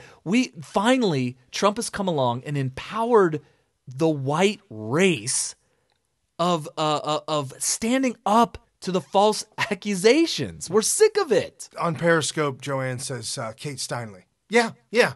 That enraged me as well. Well, no, Mexico is sending people here. Some of them are good, some are bad. And in Kate Steinle's case, a very, very bad person. And it's okay for Trump and anybody else who's not Mexican to call that out and not be called a racist. Right. So I think that's and we need to stand up to that. We should not accept people making false accusations, saying things that are false, lying in order to hurt Trump and hurt the Trump movement by standing up to it every time you hear it. And that's why I'm sorry if it sounds like I'm belaboring the point because we've gone over this before, but I would just want to reiterate these things so that you're prepared. It's kind of like when, my daughter plays soccer, right? And she goes to practice, but she doesn't go to practice once and then play the rest of the season. She goes to practice 2 times a week and has to kick the ball into the net and pass to her friends and do these drills over and over and over again. And we don't ever ask why she has to do the same drills over and over again. We know that every time she does them, she gets better at them, which is why I'm kind of, rehashing these little talking points and these lessons because we all need the practice. We all need to be able to combat these things. But anyway, moving on. Americans, toward elites, so there's a resentment and rage of certain white Americans towards elites, towards establishment, towards non-whites and non-Americans. At the same time, Trump broke with the bipartisan Beltway consensus to gesture at least towards an economic attitude. Agenda is probably too strong a word that reflected the populist desires and demands of voters to whom he was also targeting his divisive. So he's targeting us to get us to be enraged with non-whites, non-Americans, and that was his agenda. So reanimate the coal industry and halt immigration. Okay, never mind that as president, Trump has done. Listen, this is the sentence. Never mind that Trump, as president, has done little so far to deliver on any of these promises. So he promised to reinvigorate the coal industry, halt immigration, revive the American manufacturing, unravel free trade deals, build the wall. So, and all these were divisive cultural appeals. Drain the swamp. Yeah, he's done a lot of this, so that was just a false statement. He's literally the author of this article is trying to get you to believe something that's not false by stating it. He's just stating it and just hoping that you believe it. Wow. So the product was greater than the sum of its parts. The first Republican presidential bid in decades to be animated by the affinities and animosities of a particular class. As a result, Trump lost the popular vote by nearly 3 million, but peeled off just enough voters in the traditionally blue states of Michigan, Wisconsin, Pennsylvania, 77,000 of them to be exact, to eke out a surprise victory in the Electoral College. I wasn't surprised, by the way. Nope. In fact, the biggest surprise to me was that he lost the popular vote by almost 3 million. I was surprised by that, but we know the reason now. Yeah, no, I was surprised that he won by so much because I knew the cheat was in. The fix was in on this. So we knew that the popular vote was probably going to be lost. Hopefully he can overcome that. So because we're talking voter fraud here, right? Right. So that's the most important thing to point out. So if Democrats want to wound Trump in 2018 and defeat him in 2020, they would be wise to learn from his success. Don't ignore identity, embrace it. Then embrace the economic implications of that identity. This is the Democrats talking, by the way. But which identity could Democrats embrace? And which economic agenda flows from it? This, at least, should be familiar territory. For decades, every Democrat worth his or her salt knew the... By the way, we only have two genders now? His or her salt? No, that's improper. There are multiple. Like State of California, you are allowed to say your gender X. Okay, so Gender by neutral. saying that a Democrat worth his or her salt knew the answer is very, very... Sexists. Well, it's just offensive. Oh, my goodness. And then it comes back to class. In the marquee elections of 2017, not much seemed to have changed. The Democratic gubernatorial nominee in Virginia, mild-mannered pediatric neurologist Ralph Northam, twice voted for George W. Bush, and his counterpart in New Jersey, Phil Murray, is a multimillionaire former Goldman Sachs executive. But class is a subject that several of the party's rising stars are circling around. And that, at least one veteran senator, Sherrod Brown... Sherrod Brown was in the news last week for a lot, just trying to make a name for himself. Well, I know a little bit about Sherrod Brown. He's an idiot. He's in Ohio. Yeah, he's an idiot. He's an Ohio senator. And here's what I'll tell you about Sherrod Brown. He is not human, and he's not alive. He's not breathing. Oh. He is a computer program that was written by Karl Marx himself. I'm not kidding. I wrote him a letter expressing my displeasure about something that was going on that he had involvement in voting on. And what I got back was nothing short of computer gobbledygook. I couldn't believe, but when you read it, the content of the gobbledygook was it had to have been written by Karl Marx. It was like these talking points of class warfare is just crazy. But anyway, Sherrod Brown of Ohio is trying to get his fellow Democrats to put front and center the Democratic Party. I say Democratic because it's the way it's written, but you know what it is. It's the Democrat Party. Is the oldest political party in the world. Its coalitions have splintered over the last 2 decades. Its priorities have shifted, yet one founding principle has survived since the party's earliest days, the KKK. What? Whoa. Oh, I'm sorry. A sense of, however self-serving, that Democrats represent the people. Dude, what are we talking about here? The Jeffersonian era, the Democrats, or Democratic Republicans as they were once called, opposed the federalism of Alexander Hamilton and John Adams with its strong centralized government. Really? Dude, so this guy flew off the rails. Here's what you need to get out of this article. What you need to get out of this article is they may try to shift from their losing strategy of consolidating all non-whites to vote for them against the whites who will vote for conservatives, which is, the whole thing is convoluted because there's a lot of white liberals, and they're probably driving a lot of them away when they realized that they're declaring war against people based on their skin color. Right. All right? So obviously that's a losing strategy. And also, I've seen more outspoken, vocal people of color, as they're supposed to be called these days, who are coming out with channels on YouTube of thoroughly enraged. Well, they're at pushing the Democrat Party. Yeah, they're pushing conservative agenda. They're actually conservatives. They're embracing conservative ideology. So more so than I've ever seen in the past, ever. Yeah. So this whole idea of this old strategy won't work. So now they're going to go back to what has worked for them in the past, which is divide everybody up by class. They're going to start attacking the rich and saying people need to pay their fair share and they need to spread the wealth and all this kind of stuff. And this article, which was not accidentally prominently displayed on the front page of Yahoo, is going to I feel like it's kind of the rallying call to salvage the Democrat Party. That's what they're attempting to do. Not only that, but the news this week, which it's juxtaposition side with that.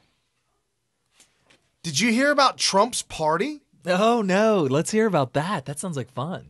I mean, I understand what that means by Trump party. Are we talking about the collapse of Jeff Flake in Arizona and Corker of Tennessee? Yeah, well, this is part and parcel the cover. This is more mainstream media that hates Trump talking about Trump's party. Okay. And it now become Trump. I mean, like I said before, CNN, New York Times, Washington Post, Washington Post, U.S. economy grew at 3%, a win for Trump. Washington Post, Compost. I can't. Win for Trump. I'm telling you right now, as I just said earlier, what's their angle? There's got to be an angle. Now, obviously, right. Fox Business News had great things to say. Economy bouncing back, tax reform icing on the cake. The White House announced tax cuts will add $1.2 trillion to the U.S. economy. Donald Trump tweeted out, just read the nice remarks by President Jimmy Carter about me and how badly I'm treated by the press. Okay. Fake news. Thank you, Mr. President. Jimmy Carter. Dude, they took him to the woodshed for that, too. That was not scripted. Can you read that again? I'm shocked. This is in my show notes, big giant TT. The letters TT, yeah, and they're kind of like maroon color, so it stands out. Trump tweets. That's what that symbol is. Trump so whenever you see TT, that's Trump tweets. Okay, they don't see that, but no. Okay. So Trump tweets.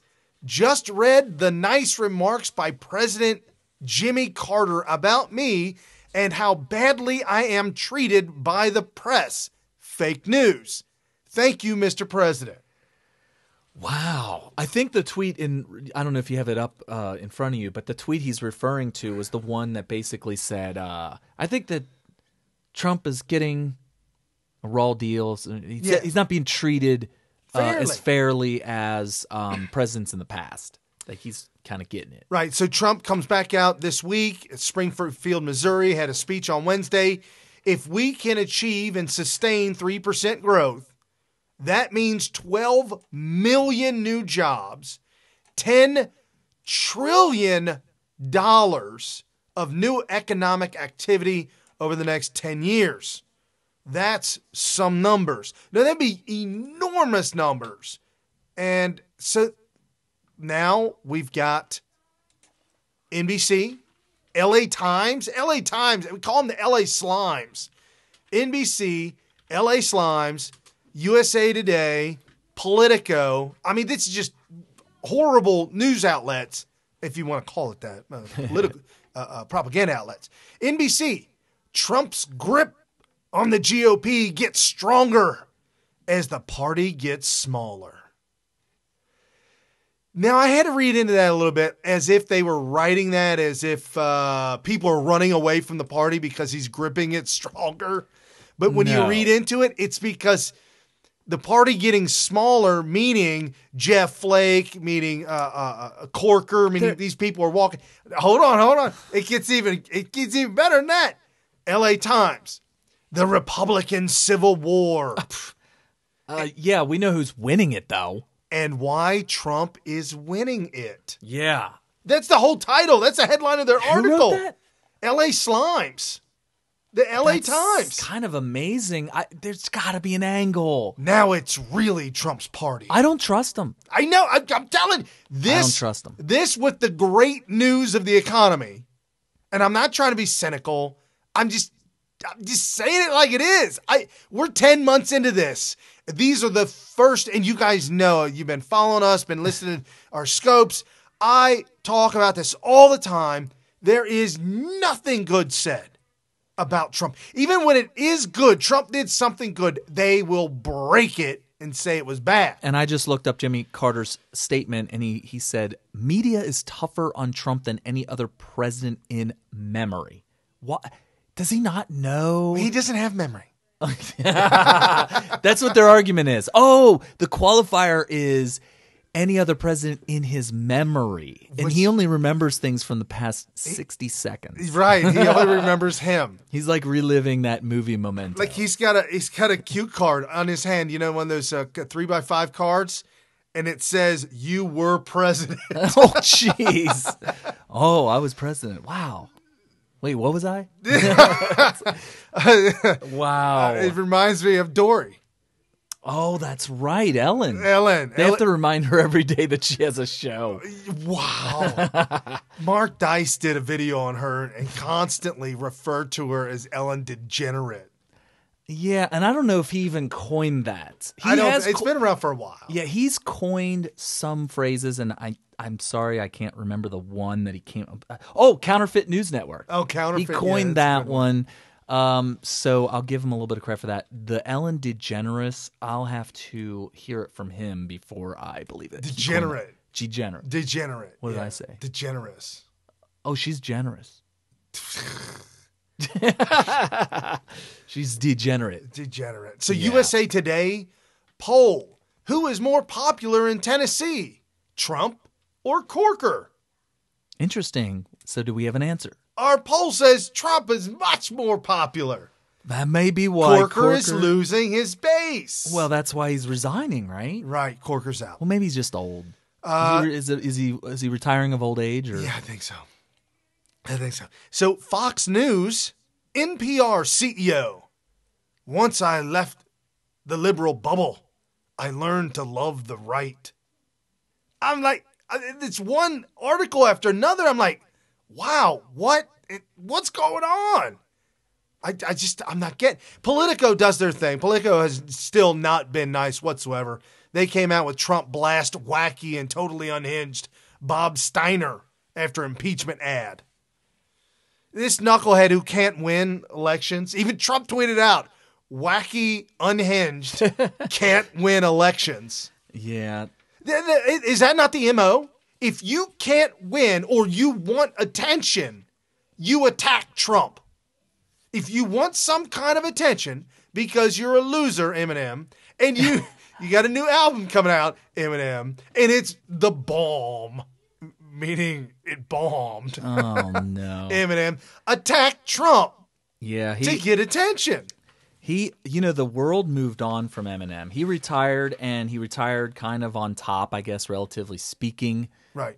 He presided over the downfall of rap in general. Right. And it's not his fault. It was just bad timing. But he comes along out of retirement like, look what I'm going to do. I'm going to do what I did before. And, his fan base are all like parents now. They're like older and they weren't the young teenagers / early 20s singles that were all wild and crazy. So you can't. It's amazing that he thought he was just going to be able to jump right back in and be like, look, I'm back. It kind of reminds me of that scene from I'm Gonna Get You, Sucka, where the pimp gets out of prison. Do you remember that? Oh, man, that's been so long ago. So the pimp spends all this time in prison. He was, back in his day, before he got sent to prison, he was it. He was super fly. He was awesome. He gets out of prison and he gets dressed up in his flyest gear. Oh, that's right. I do. Giant, huge. Dude, he had fish in his heels. He had goldfish in the glass heels of his pumps. Yeah, it was giant shoes. With platforms? The platforms, right. Platforms. Huge platforms. They were like a foot off the ground. And inside the soles, it was made out of glass, and there were fish inside there. There were aquariums. Did he break it? He fell, he tripped a little bit. Well, he started walking down, and he had his cane, and he had his huge hat, and he looked like he was going out for Halloween. Yes. And he was all old, because he had spent so much time in prison, probably like 20 years or something like that. Yeah. And as he's walking down the street, thinking he's, Return of the Mac, these young guys start pointing at him, and they were laughing. They were cracking on him. They were giggling. They were laughing. They're like, look at that guy's shoes. They started cracking on his outfit, and he started realizing that, oh man, people aren't looking at me like I'm all it, like I'm being ridiculed here. Right. So he kind of freaks out and tries to run away, and you can't run with aquariums on your feet. Oh, that's why he broke them. Yeah, and all of a sudden one of them broke, and there's water all over the ground. He broke his water. So that's kind of similar to the water broke. That's for sure. and that kind of reminds me of Eminem's triumphant return to rap. It's like, dude, somebody please come up with a meme. Do it side by side. Where Eminem's head is on this is the guy that won Pimp of the Year. The same guy. He won Pimp of the Year back in the 70s. And then he goes on to get out of prison and realize that it ain't cool no more. No, it ain't cool at all. He's not cool anymore. And that's what happened to Eminem. So we've got a lot of new technology, folks, and we're really running this stuff just full bore. Red hot. There's like smoke coming out of everything. Right. However, there's one thing that Carrie's not going to like. Uh-oh, what happened? But I'm going to play a soundbite. What's it? What? Why don't I like that? So I have to switch this real quick. That's why I've got one ear open, so I'm listening to you. Okay. So you have to play a soundbite that you can't hear. No, that you can hear. Okay. All right. So here is that ad that Steiner came up with. This loser guy can't even unhinged. This is the ad that he did for Trump. He's brought us to the brink of nuclear war, obstructed justice at the FBI, and in direct violation of the Constitution, he's taken money from foreign governments and threatened to shut down news organizations that report the truth. If that isn't a case for impeaching and removing a dangerous president, then what has our government become? I'm Tom Steyer, and like you, I'm a citizen who knows it's up to us to do something. It's why I'm funding this effort to raise our voices together and demand that elected officials take a stand on impeachment. A Republican Congress once impeached a president for far less. Yet today, people in Congress and his own administration know that this president is a clear and present danger, who's mentally unstable and armed with nuclear weapons. Take out impeachment. Join us and tell your member of Congress that they have a moral responsibility to stop doing what's political and start doing what's right. Our country depends on it. He's unstable. So I missed the very, very front end of that where he said why he was he's supposed to be impeached. The very, very first thing. He just said that he's unstable. He's unhinged. That's not grounds for impeachment. No, it's just one complete farce after another. It was just one.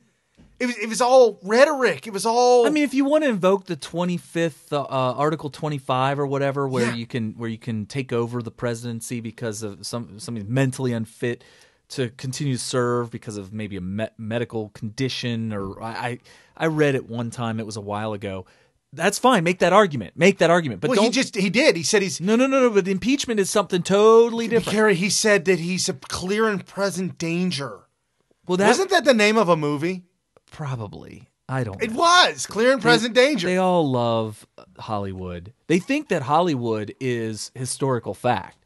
They can tap into things that they learned from Hollywood and reference that to justify whatever it is they're trying to convince you of.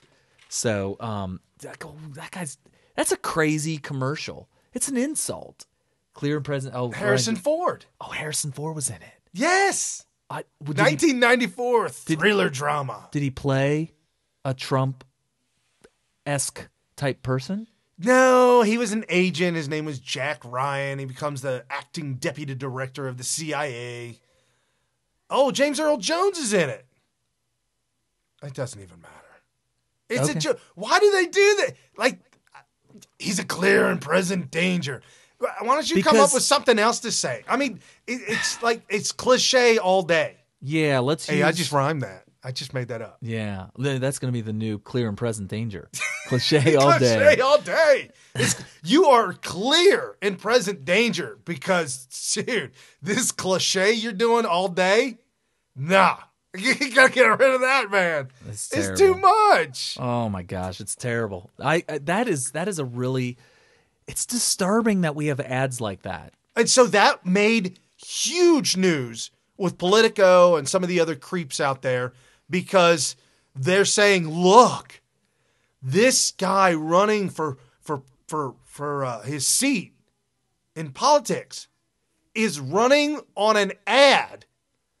He paid money for this ad. Mm-hmm. To call for the impeachment of the sitting president. So he's doing the opposite of what the opponents of Jeff Flake would do. So an opponent of Jeff Flake who's going to run a primary for Jeff Flake is like, I am going to fulfill Trump's agenda and the Trump movement agenda. I'm going to support it and I'm going to help push it forward. He's doing the complete opposite. Michelle Blackburn, I think it's Michelle Blackburn out of Tennessee, said exactly that. I want to make America great again. America first. I'm a patriot. I'm so glad that we got past this whole thing. I don't think they'll bring it up again, so I'm sorry if bringing it up is obviously unnecessary. But you never know. They might bring it up again. Remember, America first was a phrase that was attacked when Trump was still in the heat of the primary, because America First was a propaganda campaign during the 30s that the Nazis used against America to keep them out of World War II.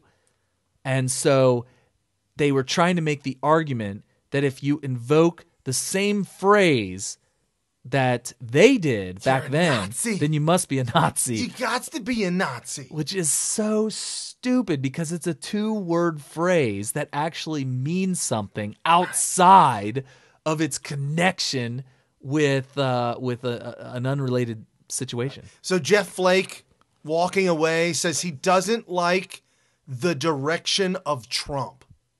Okay, and what direction is that? America first. So we're going to take over Poland. Right. That's first. Poland? Oh, just like Hitler did? Yeah, that was the first thing he did. He annexed or invaded Poland, I guess, and annexed Austria. Hey, folks, just a little a little thing I throw out there, a little history stuff. There was something that the French did after World War I. It's called the Maginot Line. Okay. After the imaginary line. Yeah, no, definitely. The Maginot Line. They said that named after that. They believe it was the general that came up with it.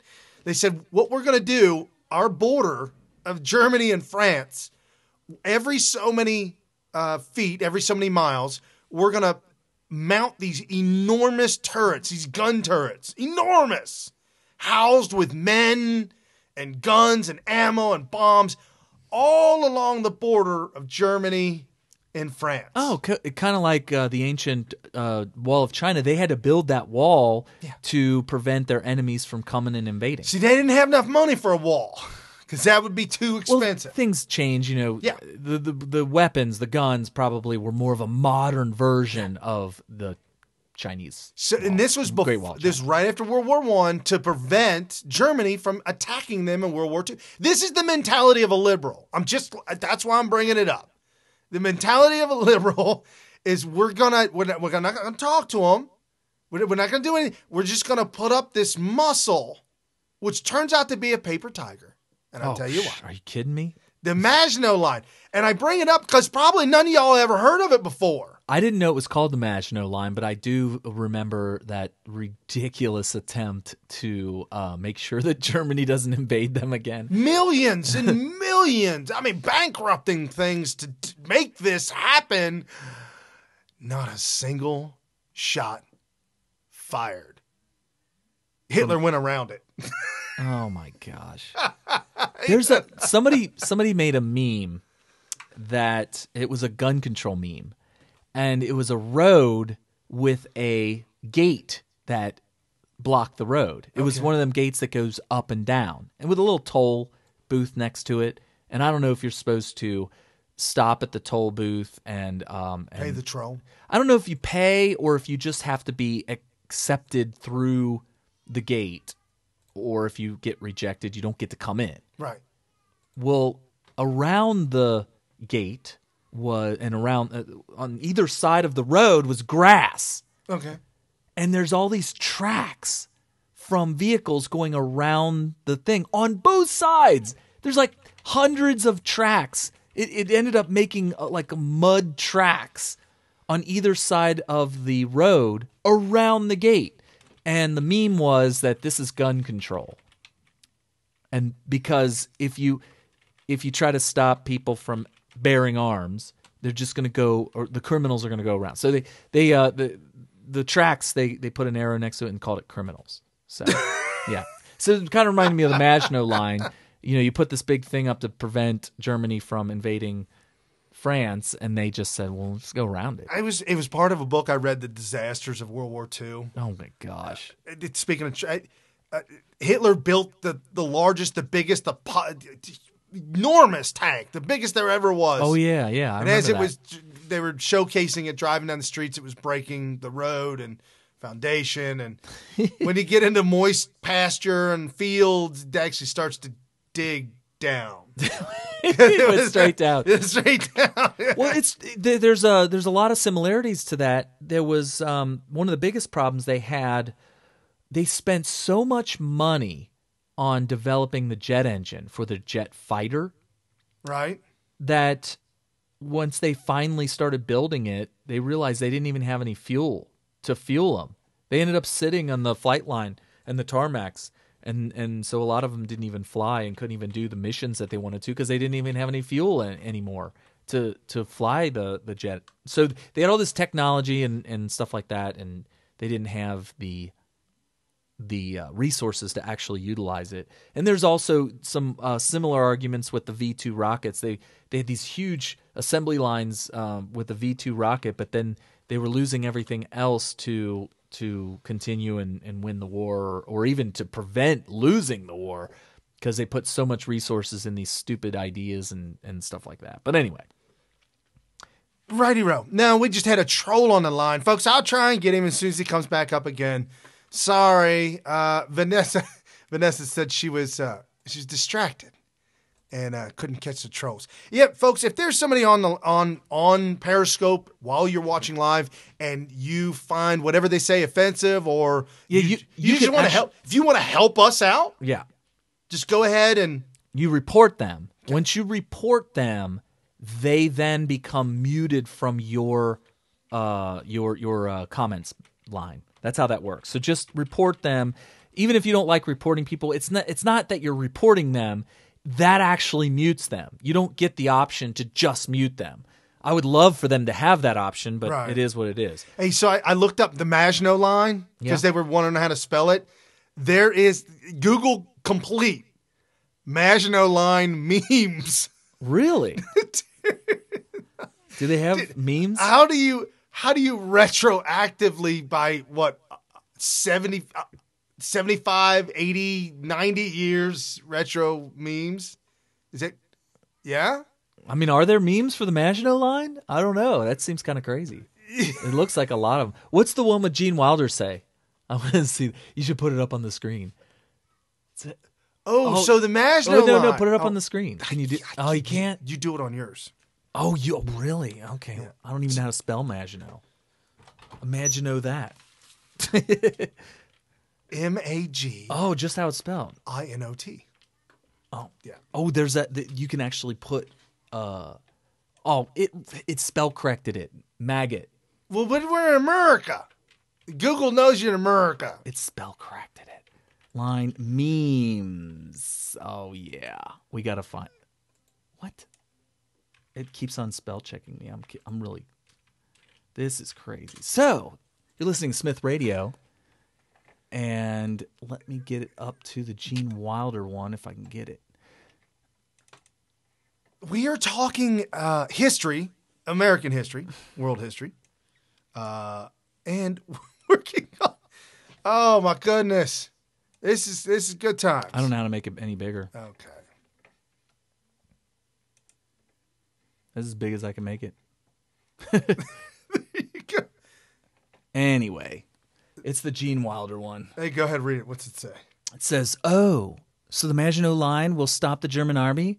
We'll just forget about the Belgium and the Ardennes forest then, shall we? So they went around it. Yeah, that's all. Just went right around it. It's the meme with Charlie and the Chocolate Factory. Or the famous one. The famous Gene Wilder one. So, folks, check this out real quick. I guess we're going to get into this.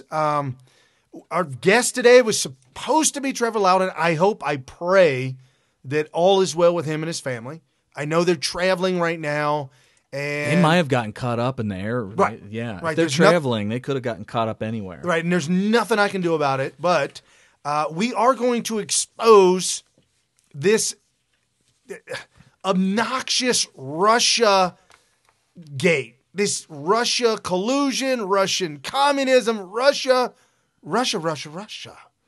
Yeah, he would have been great to chime in on this. I hope he gets in here eventually. If not, we'll catch him on the next time. It's no big deal. It just would have been very timely for this one. But the Russia thing. What do you think is going to come of this? You got the Mueller investigation, and it's weird because as soon as the very interestingly timed news came out that indictments or charges are going to come down. Well, what about it was Hillary Clinton Russian collusion started coming out. Even Washington Post even started writing about it, and people were taking to woodsheds, and now all of a sudden you've got article after article about Trump being great. Interesting. Trump owning his part. I mean, I know it might be a. Yeah, you're making a connection there that I didn't even think about. That's interesting. There were so many articles about Trump. Washington Post says, U.S. economy boom, win for Trump. Yeah, what is that? Are they trying to suck up so they don't get charged? What is it? And Mueller is he is the swamp, period. Yes. He is with the Washington Post, BuzzFeed. He's with all the Obama holdovers. He is the leader of all those people. And so it doesn't surprise me at all for him to be going after this new Trump movement people, the personnel that Trump wants involved, that wants to be on board with all that kind of stuff. So when I first heard about charges, I noticed that everybody was tweeting out excitement that he's going to have charges against either Hillary or Hillary people or Obama people. And I thought, oh, that's exciting. But all the Democrats and all the progressives are like, oh, yeah, and charges are coming down. Right. This means that Trump's going down. Right. So each side has a completely opposite predictions out there. And there's leaking and all this kind of stuff, which is illegal. And even Sessions pointed out that he thought it was odd that the people who are trying to deliver justice for lawbreakers are breaking the law themselves, because it is actually illegal to leak the information that they've been leaking, the Department of Justice, that is, of indictments coming down. So I find that the whole thing's disturbing. The deep state's so disturbing. It's very disturbing. Folks, if you don't know who Mark Stein is... he's always, not always, but he gets... to be the replacement for Rush Limbaugh whenever Rush Limbaugh's on vacation. Yes. Almost always. It's almost always Mark Stein. And I'm really, really glad that Rush did that, because the guy's brilliant.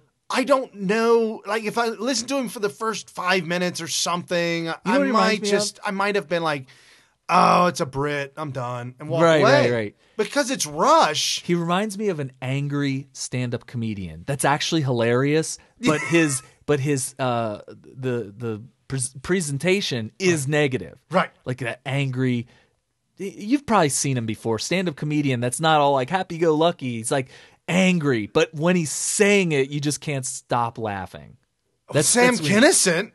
Was the angry comedian? He was not happy-go-lucky. He was screaming angry. No. Right, when they said he died, I thought he died of a blood pressure. His heart exploded. His aneurysm exploded. Yes. Something like that. So Mark Stein is on with Tucker Carlson, and Tucker is asking him about what does he think about the whole collusion and Trump and Clinton's and what's really going on.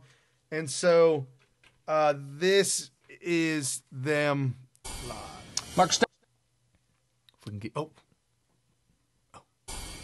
Mark Stein is an author and columnist. He joins us tonight. Mark, I want to talk to you because I know that you're an internationally renowned connoisseur of irony. And so how are you responding to this story, which was designed to prove collusion between Republicans and Russia and is now proving the opposite? Yes, because Trump is in the weird position. He says wacky things from time to time, as we all know, but nothing he says is as wacky as the truth here. This is like one of those slightly over high concept thrillers. Agatha Christie's Murder on the Siberian Express. Everyone is colluding with Russia except Trump. Basically, you've got the Podesta group, you've got the Hillary campaign, you've got the DNC, you've got the FBI, you've got Christopher Steele, who you credit as an ex-MI6 agent. He's not just any old ex-MI6 agent. He's the head of the Russia desk at MI6, which is a pretty big deal. And you were talking about campaign finance laws preventing you paying foreign nationals for federal election campaigns. Whatever the scope of those laws, the core people they were designed to prevent getting a hand in American elections were elite high-level espionage agents from foreign powers. So we have a completely and by the way, not just the Hillary campaign, but as you said earlier, Hillary herself. Hillary, who has been touring the world. She's been at obscure little literary festivals on the Welsh border just a week or two ago, complaining that the Russians colluded with Trump to steal the election away with her, and she's colluding with the Russians to issue this dossier against Trump. Colluding with the Russians and apparently with the peripheral involvement of Paul Manafort, who Democrats have been telling us for the last year is this sinister figure with Russia ties. Maybe so, sounds like it. But he was working with the Podesta Group, which is the single most powerful Democratic lobbying firm in the city, of course, founded by Hillary's campaign chairman. I mean, you couldn't make it up. No, and suddenly a lot of things seem clearer. You talked about the FBI, which is supposed to be a policing agency that operates in the interests of the American people. As you say, it's very odd that an agency with almost unlimited resources compared to any equivalent anywhere on the planet is having to outsource a lot of this stuff and actually use the taxpayers' money to pay this British subject for this wacky report. But to me, one of the most disturbing things about this is you'll recall that the Director of National Intelligence, Clapper, asked James Comey, supposedly, to go and have a meeting with Trump and tell Trump that they've got a dossier explaining how he likes to enjoy highly specialized prostitution services in Eastern Europe, and they've got this dossier. And then the minute they've held the meeting, it mysteriously the news of this meeting gets leaked to the press. And I think it's a reasonable inference that Clapper and Comey only actually arranged this meeting with Trump to tell him of the specialized prostitution services this dossier contains about him. It's a reasonable inference that this meeting took place only so that news of it could then be leaked to the press. That's actually extremely deeply disturbing for the intelligence community and the FBI. And I would, by the way, I agree with you vehemently. And if they were doing this to President Obama, who I did not like, I would say the same thing. You can't have rogue agencies. It's terrifying. Mark, thank you for that perspective. No. Thanks a lot, Tucker. Yeah, that's really unbelievable. I mean, the deep state. I mean, that just pretty much sums it up right there, right? Well, let's talk about Paul Manafort first. They brought up Paul Manafort. Well, not only Paul Manafort. Let's go back before that.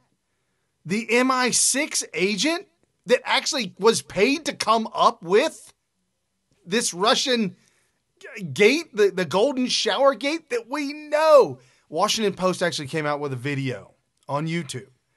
And they explained away, with mental gymnastics, explained away how there is some truth to the dossier. Like they're now trying to give the dossier something to it. There's something that's going on out there that I've noticed all week that right-wingers, our friends, people reporting, people that the new right are not noticing. I feel like I'm the only one that noticed this. Maybe Brian's noticed it. There may be other people that have noticed it too, but nobody is pointing this out. When the left goes out there and they report about this dossier thing, notice this little nuanced little thing that they do. They never, ever, under any circumstance, will even hint that the dossier is anything other than an actual, real, factual document. No matter what they say about it, they say that this dossier is out there and it has allegations of all these things that Trump did, but they never use the word discredited. Now, when you read like Breitbart and these right-wingers, they'll say it's discredited. Well, and we even discredited it ourselves on the show. Absolutely. So we know it's fake. We know it's totally made up. And the people on the right who do reporting do point out that it is fake, made up. But when you read these left-wing publications about how what did Hillary know and what did she know and what did Comey know, what did Muller know, what did all these different people that are involved in this investigation, they leave the reader, and not us because we know it's fake, right? And not you listening to us right now, you know it's fake, but all of their readers are left with, they love reporting on this, they are okay with wondering out loud to their audience. They're perfectly fine with having their audience wonder what involvement, here's a perfect one. How much did the DNC, how much did Hillary Clinton pay to come up with the information from this dossier? They make it sound like look, we're just paying to compile information out there. We're just trying to find opposition research. Dude, everybody does op-ed research. Come on. Oppo research. Everybody research. does Oppo research. Everybody does Oppo research. You can't criticize us for doing what everybody else does, which is just Oppo research. Hey, this is what they're not saying, but they're implying. Hey, look, it's not my fault that Trump is hiring hookers to pee in his bed. That's what they want. That's what they're leaving you to believe. Listen, we're just hiring the people. Look, it costs millions of dollars. We got to hire these people. They got to seek out the facts, and what they came up with, you shouldn't be embarrassed by.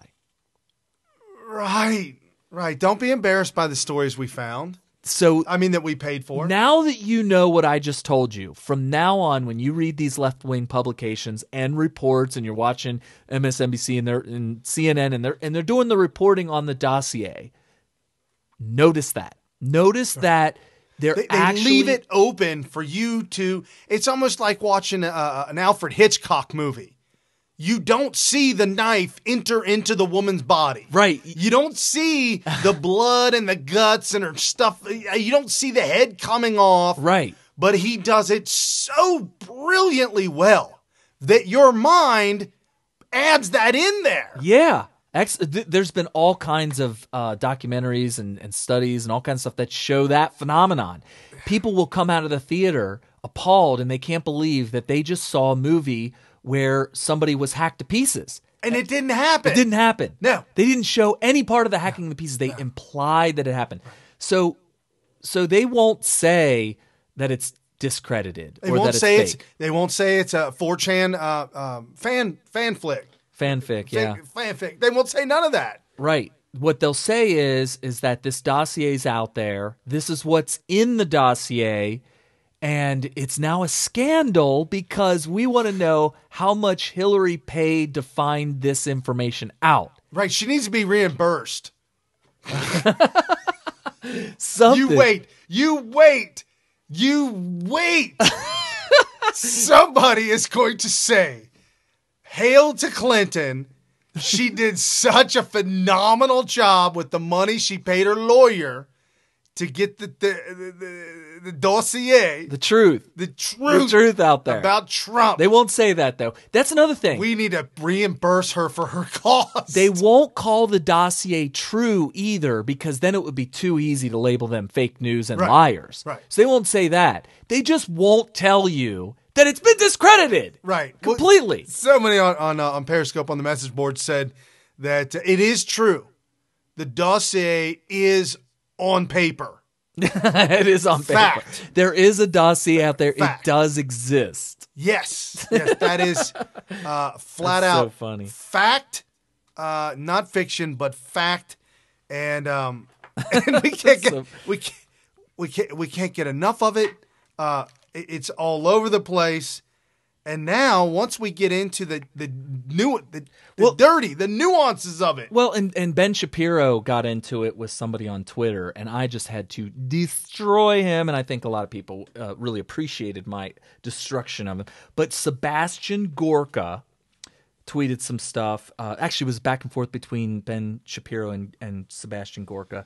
So it started with Ben Shapiro tweeting, I should say, "This Russian collusion stuff on both sides shows that nobody had any standards at all anymore, which we already knew from the candidates." So he's bashing both sides. He's saying that because he's agreeing with the premise that the Trump administration colluded with the Russian government. Ben Shapiro, this guy's like the ultimate right winger, but he's such a never Trumper hater. Dude, that's unbelievable. That really is unbelievable. Yeah, so Sebastian Gorka did not think very kindly of that tweet. So he responded, "Wrong, Ben. It's this kind of moral relativism that helped get the total outsider Donald Trump elected last year."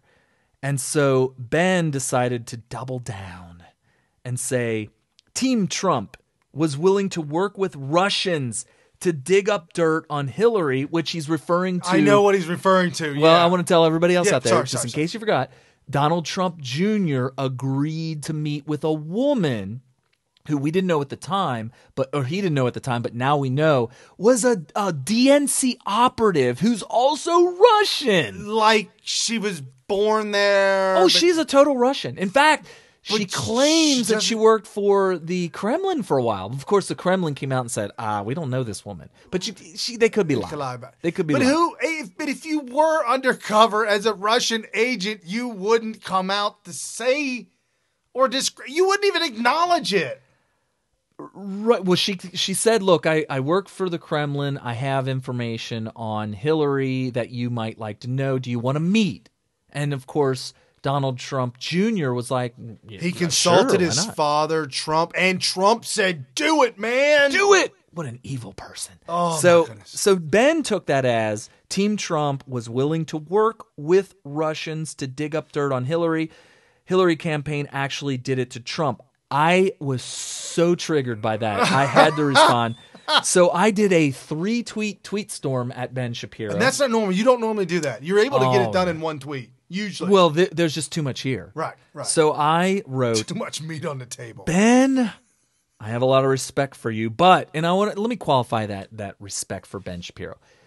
Let's be honest about Ben Shapiro. If you take the word or the person, Donald Trump, out of his arguments and out of his brain and out of his thinking, there is no person that I've ever seen in my life who can make an argument for any conservative point or principle better than Ben Shapiro.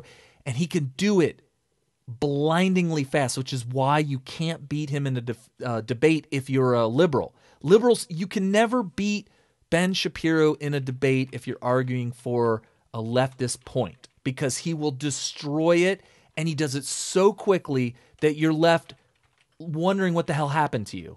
And that's what I have so much respect for Ben for. It's just shame that he throws that gift away by throwing what he truly believes away because of his blind hatred of Trump. But so I start off by saying, look, I have a lot of respect for you, but this is intellectually dishonest on many levels. First of all, Trump didn't go and seek out Russians to go dig up dirt. No. What really happened was a Russian DNC operative, which is what this woman was. She was Russian and she was a DNC operative. She tried to offer up info that she already claimed to have. So Ben Shapiro dishonestly tried to create this narrative that Donald Trump Jr.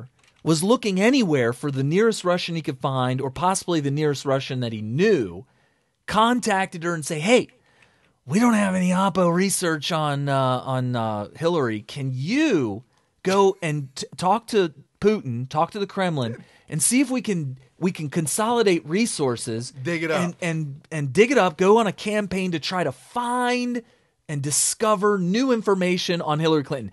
That's what Ben Shapiro is trying to make the argument on. And I'm like, whoa. This woman who was trying to set up Donald Trump Jr. because she is a DNC operative.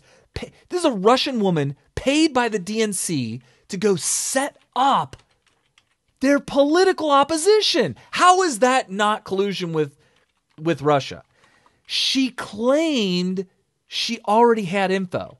Now, in my personal opinion, I am perfectly okay, and I would hope that I can convince you guys listening at home to agree with me on this, that if a foreign entity has information on your political opposition and they volunteer that information to you, there's no reason that you should have to tell them, look, I'm really happy you have this information. I would really love to know what it is, but I just really morally can't find it within my heart to ask you to give me that information because you're not American. James Corwin, who is a great patriot and a follower of Smyth Radio, part of the Smyth Radio private meetup group, he just tweeted out, foreign collected information given for free is legal. It should be. Of course it is. Why would it not be? Well, the left is trying to say that there's something immoral about doing that because you're invoking people that may have ulterior motives on the country. Maybe it's well, what about all the information that WikiLeaks getting put out there? They're screaming for him to have his head rolled. And the left tries to spin that narrative to make it seem like, look at these foreign entities. Because all the information that came out was so negative to them. Yeah, they claim that the Russians, this is what the narrative is. The Russians hacked the DNC only and left Trump alone because they like Trump. They hacked the DNC and then gave all of that information to Julian Assange to publish, which is weird because why would they need Julian Assange to publish it? They could have made up their own website and just publish it themselves. But right. I digress. Right. So all of that, it's just totally convoluted, and I can't believe that Ben Shapiro fell in this trap. But I went on. Hillary didn't go and dig up dirt on Trump. Hillary camp teamed up with the GOP. Get that? The Hillary camp teamed up with the GOP to buy fake info from foreigners to influence the election. Absolutely. 100%.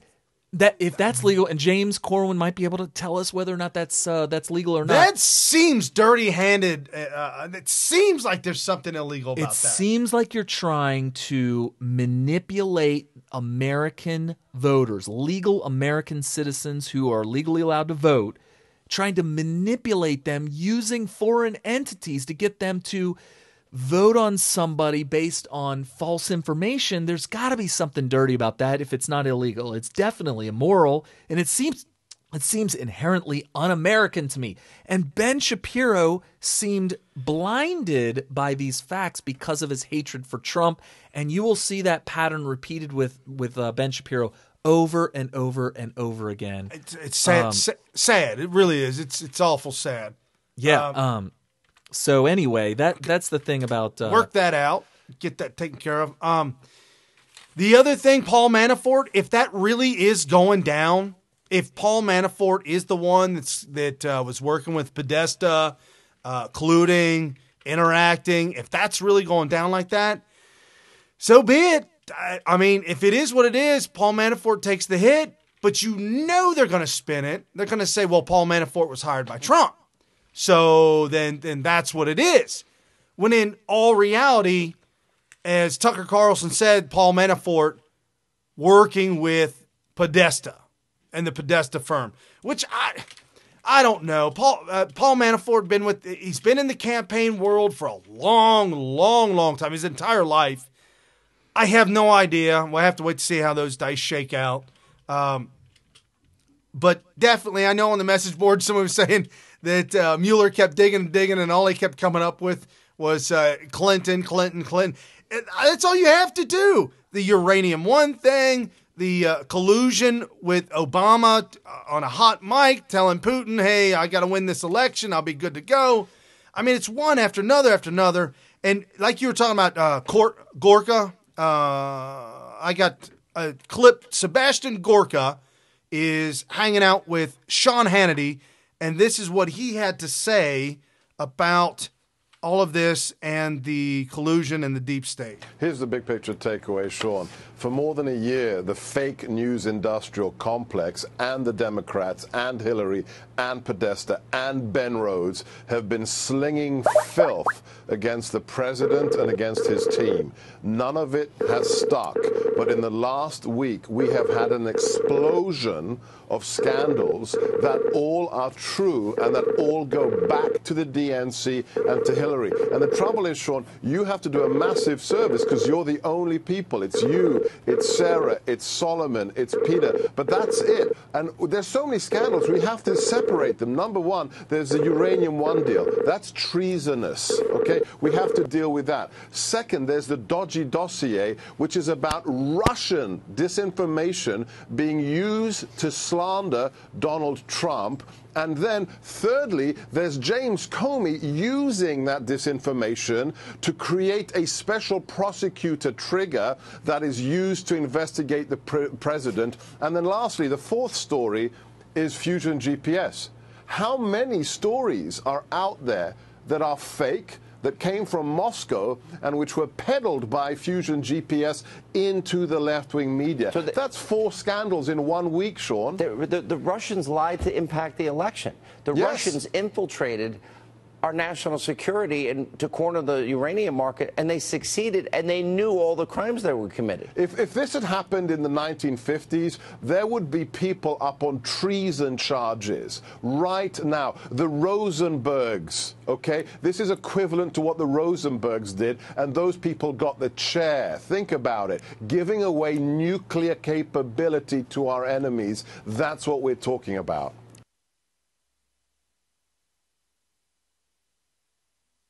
Absolutely correct, folks. Think about that. If this was the 1950s, honest to God, if this was the 1950s, we would be screaming. I mean, we already are screaming treason, treason, treason. But this is unconscionable. The way that this is starting to unfold is just unbelievable.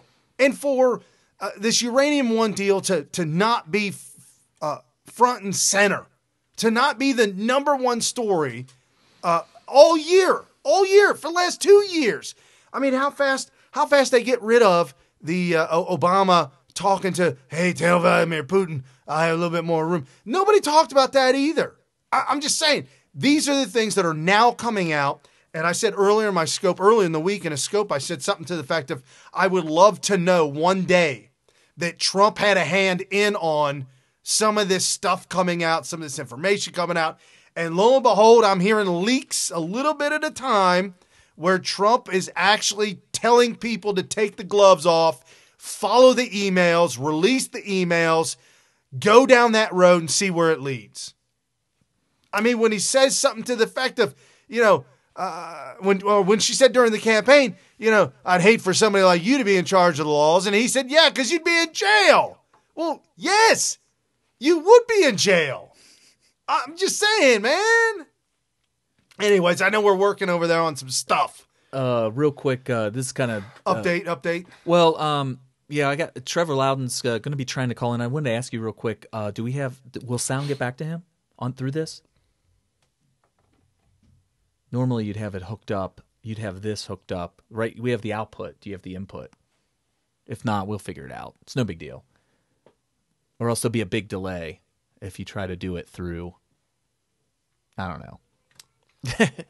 Worst comes to worst, we can always log into the old the phone.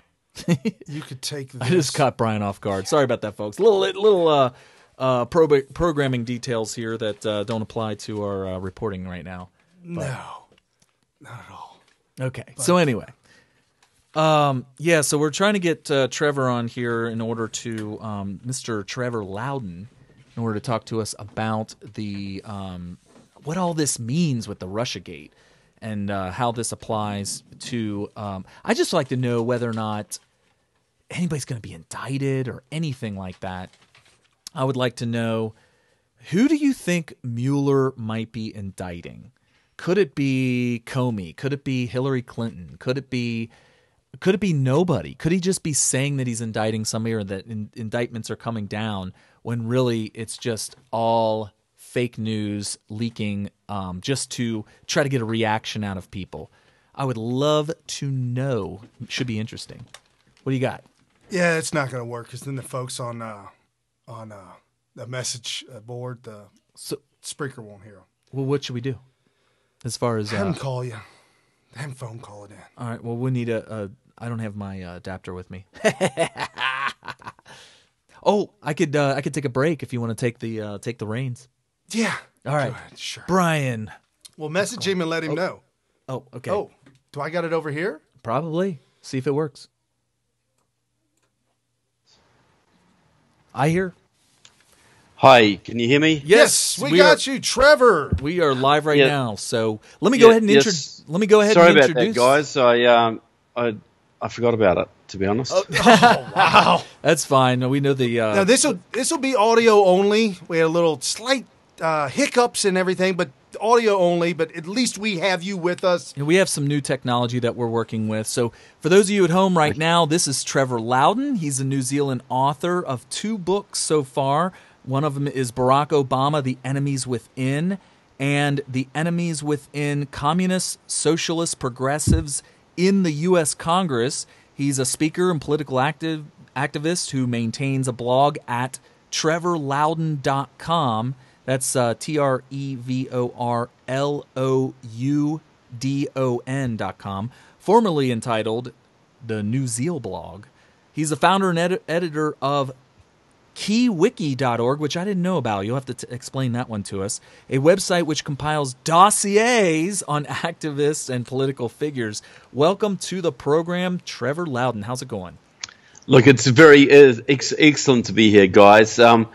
KeyWiki, by the way, is like a Wikipedia for communists. It's got 89,000 files on it. Oh my goodness! So you just go there, you type in a name like Barack Obama or Hillary Clinton or your favorite local radical or your local state senator or your the mayor of your town or your local congressman, and chances are there'll be a file on that person and their radical background and what they've been up to.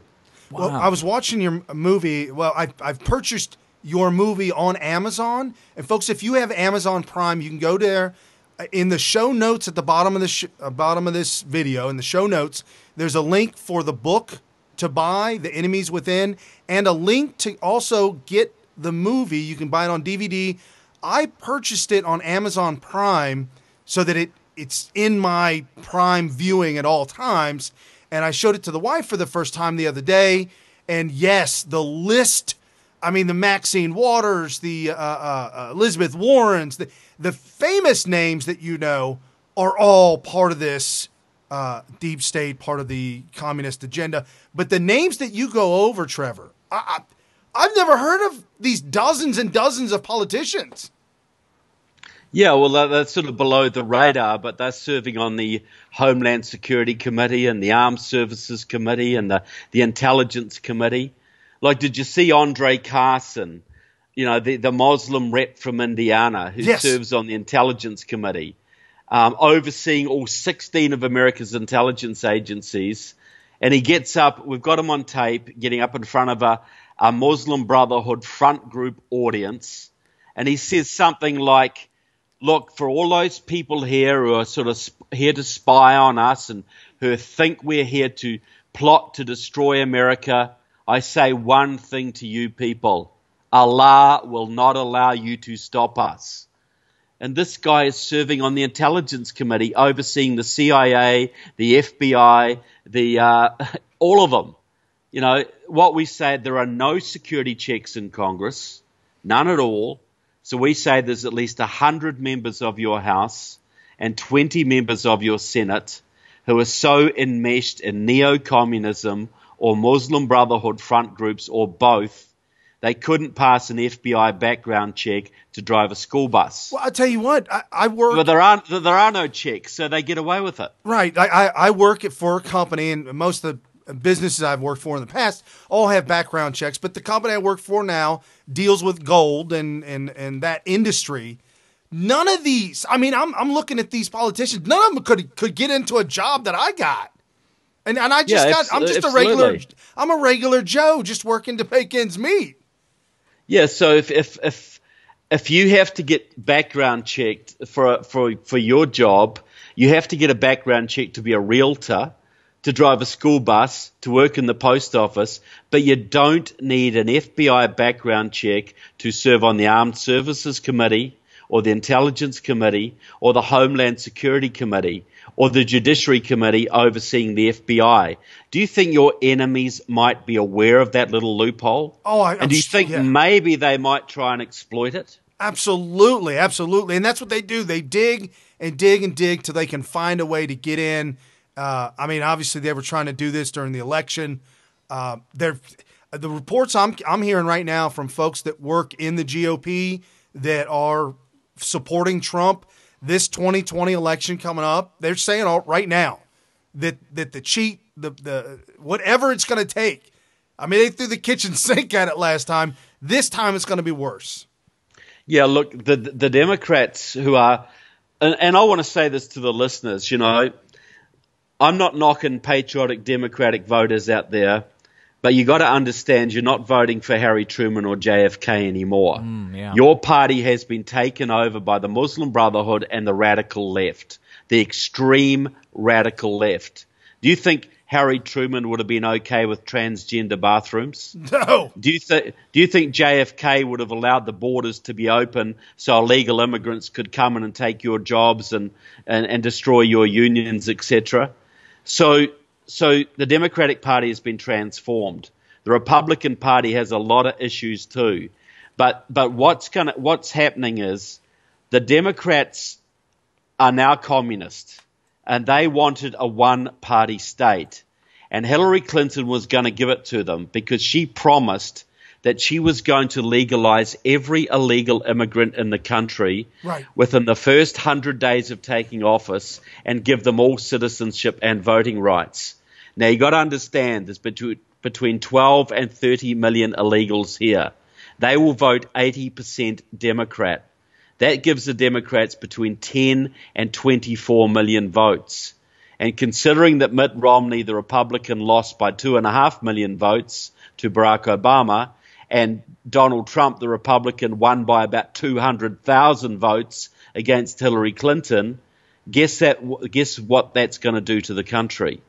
So we were this far away from a one-party state. We were on the edge of it, and that's why the radicals are so absolutely angry and frustrated, and that's why they're throwing every single thing they can at the president. You've never seen as much vitriol against any president in your lifetime as you have against this one, because they understand that if Donald Trump can get the taxes down, if he can close the borders, if he can get rid of Obamacare, if he can open up the energy fields and get the industries coming back into the Midwest, that's going to destroy the Democrats' base for 50 years. Yeah, it's going to totally realign American politics. That's why they're so absolutely desperate. I mean, because you see they the know venom. their survival is at stake here. Right. You see the venom coming out in them every time they get on TV, every time they turn around. This women's convention that they just had the few days ago with Maxine Waters and Linda Sauer, who's a full-blown radicalized Muslim. Yeah, she's the Sharia law. And a communist as well. Right. You got to understand, most of these Muslim leaders in America are as much communist as they are Islamic. No, agreed 100%. But they're screaming and getting the whole crowd of these women chanting, impeach 45. I mean, the insanity of the left is like I've never seen before. It's so bad that Jimmy Carter comes out this week and says, wow, man, they're really piling on Trump. Sorry about that, man. Yeah, well, that's right. If Crazy Jimmy can say something like that, you know that there's a problem. But this is what because we got to understand on our side how close we were to losing the country. Amnesty would have destroyed the country, and the Democrats are like a bunch of kids who thought they were going to get the biggest bike you ever had for Christmas, and on election night they got a pair of socks. They got a lump of coal.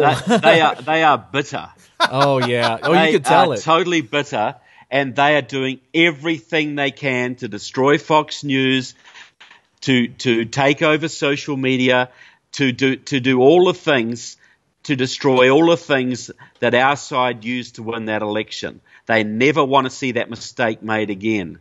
So this is what we have at stake. We have either a free, independent, prosperous America if we go in one direction, or we have a totalitarian, one-party America if we go the other direction. So it's really hanging in the balance right now. Well, we were reporting earlier in the show all the great news about the economy and the great news about the things that Trump is actually doing. And some of the reports, either from Fox News or maybe Tucker Carlson or Rush Limbaugh, the Democrats, the left, the lunatics, their worst nightmare seems to be coming true, that Trump just may pull this off and become successful. Well, that's right. And if he's successful, you're going to get, and he can stop the flow of drugs into the inner cities, because the only reason the drugs are so cheap right now is because the borders are wide open, have been kept wide open to bring more Democratic voters across. If he can open up the energy fields. He can get the taxes down. You imagine the money that's going to come flowing into this country. Oh, yeah. You imagine the investments and the factories that'll reopen and the jobs that'll be created, and that will destroy the Democrats' base.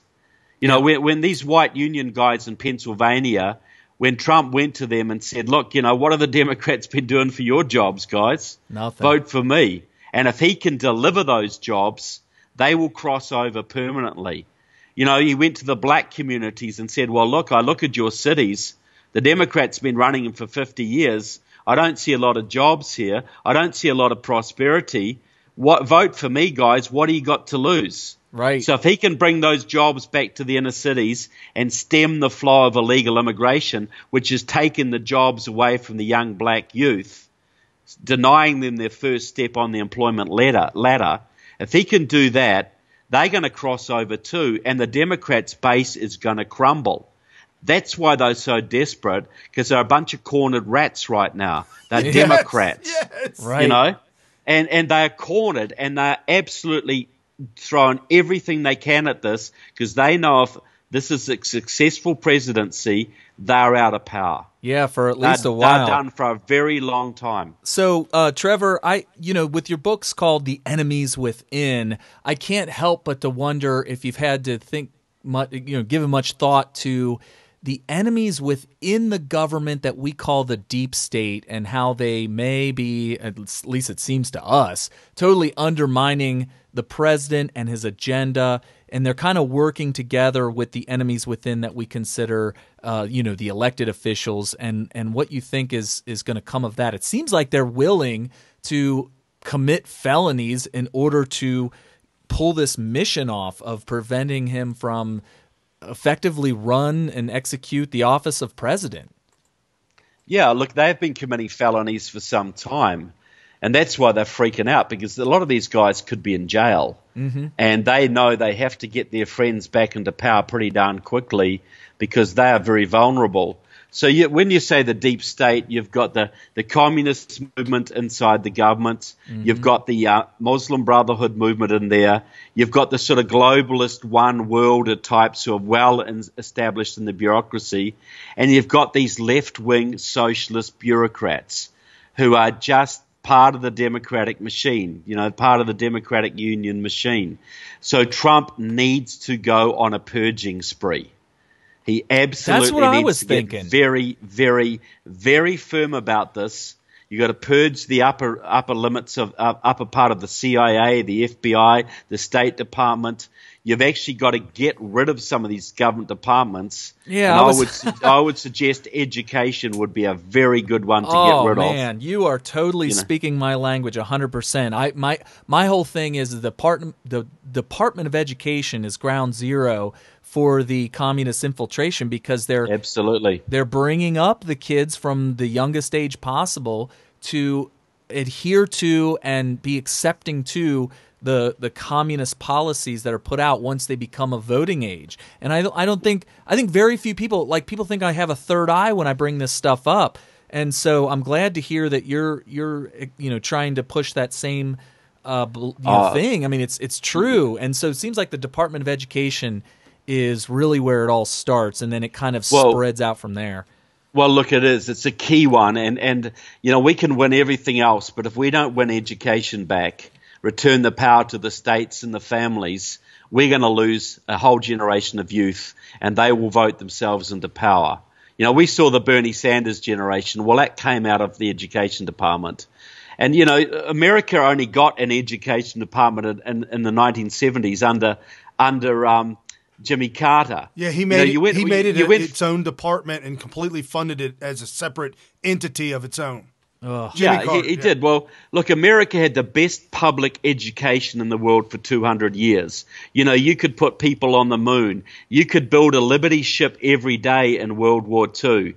Can you honestly tell me that education has improved since Jimmy Carter's time? Oh, No. it's definitely You know, run down. it's gone down the toilet. Yeah, I work And with... it is child abuse on a mass scale. Absolutely. Like, I work with some of these young folks. I mean, when I say young, they're in their 20s. Millennials, right? Millennials. Yeah. And the one young kid, I mean, he's a great patriot American. He's got a lot of knowledge, a good guy, and he was going to vote for Sanders. And I said, but why? I mean, nicely, I just said, why? Gee whiz, that's kind of weird. Why? He's an old white kooky guy. Well, I mean, Trump and Hillary, and I don't know. He just seemed like it was all right. Like that was the thing to do. Like he's a nice grandfather or Yeah, it something was like like, that. holy He's a total leftist, or he's a Marxist for the most part. He's a complete communist. Bernie Sanders believes in the destruction of all business. Right. Bernie Sanders is right in some ways because he identified the corruption in Washington. And the corruption in Washington is there because there's way too much government. So Bernie Sanders' solution to ending the corruption in Washington was to increase the power of government. That's out of the frying pan into the fire.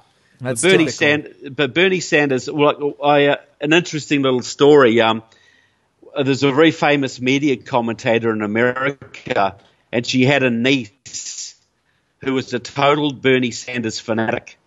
And this was driving this woman crazy. But one day the niece came along to a showing of our movie, The Enemies Within, in Los Angeles. And at the end of it, she texted her aunt and said, "Okay, you win. I'm going to vote for Mr. Trump now." Because we exposed Bernie Sanders for the dirty, rotten communist he actually is. This honest Bernie garbage is garbage. He is a manipulating communist liar, 100%. Well, and the venom and the anger that he would preach, to where the one guy that ran out there and said, I'm gonna kill me some Republican senators. His message board on Facebook was nothing but CNN, MSNBC, all the hate, the anger, the fake news, Bernie Sanders supporter. Right after that guy did that, Bernie said, "Oh no, it's not me, that's me." But then right after that, he goes back out and gives another speech about stuff and like then we that. have to fight and get violent and all this kind of stuff. It seemed like that's the message he was trying to get across. A conservative would get kicked off Twitter for half of that. That's right. Look, a conservative get off Twitter for just spelling their own name out, But Bernie Sanders has worked with the Communist Party USA. He's worked with the Cubans. He was down in Nicaragua when people from here were fighting against the Nicaraguan communists, but he was down there on the side of the communists. He honeymooned in the old Soviet Union. Who honeymoons in the Soviet Union if you're not a diehard communist? His whole campaign was run by Democratic Socialists of America, which is a Gramsciist communist organization. People ask me, what's the difference between Bernie Sanders, democratic socialism, and communism? And I say normally about 5 to 10 years. Well, I was going to ask you that. You're listening to Trevor Loudon on Smyth Radio, and I wanted to have you, you wrote this book. I guess your second book was Enemies Within, Communists, Socialists, and Progressives in the U.S. Congress.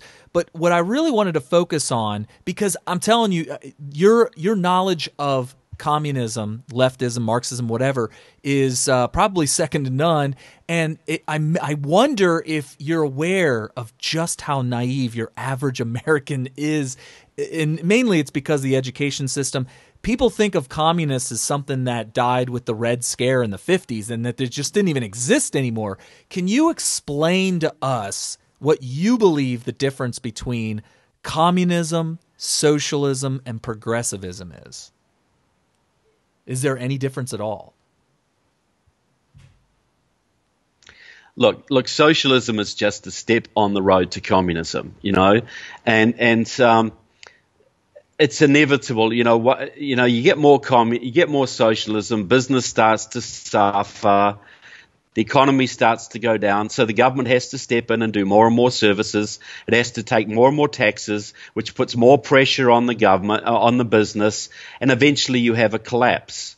Venezuela. And the only way forward from there is communism, and that's a pattern that's been shown all over the world. All these so-called democratic socialists are all costs. You know, that's what they are. Even they if they just don't don't admit dare it. to say they are. Try and paint it as something nicer, you know?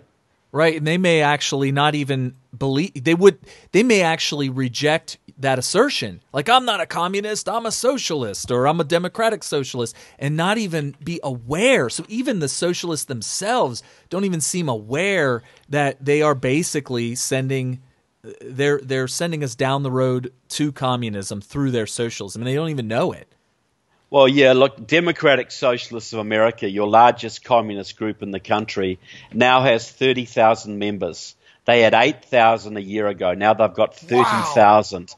And I would say 3/4 of those would be just left-wing progressives who don't really understand they're communists, but the leaders are all communists, and they are working with the Communist Party USA and Freedom Road Socialist Organization, pro-Cuban groups, etc. So these kids are getting sucked into this. It's like a cult. They get sucked in with a promise, but the leaders know full well what they're doing. Right. I had a discussion with my young millennial. I call him my young millennial. Like it's your pet. It's a term of endearment, and he listens to us all the time, and he knows how much I really like the guy. But we had a discussion about rights and privileges. And that seemed odd to me, that I would ever have to have that conversation with somebody, in the sense that I would think that that'd be something that you would learn as an upbringing. And rights versus privileges, owning a gun versus driving a car, and that they're the same. It's a privilege. I'm like, no. So it's strange. I'm in a strange situation to where I'm hearing these kids say these things, and they say it not knowing that it's wrong, and they say it with just just is what it is. Well, it's part of the education Well, system. now you have healthcare is a right, yes, but gun ownership is a privilege. Right. Well, no, that's not right. Gun ownership is a right. Healthcare is what you contribute and you pay for, and you put your finance on the line for. And the whole area of rights has been twisted to all these positive rights. You got a right to housing, you got a right to a job, you got a right to healthcare. No, you don't. You have a right to be left alone by the government and own property and own guns to defend yourself and speak freely.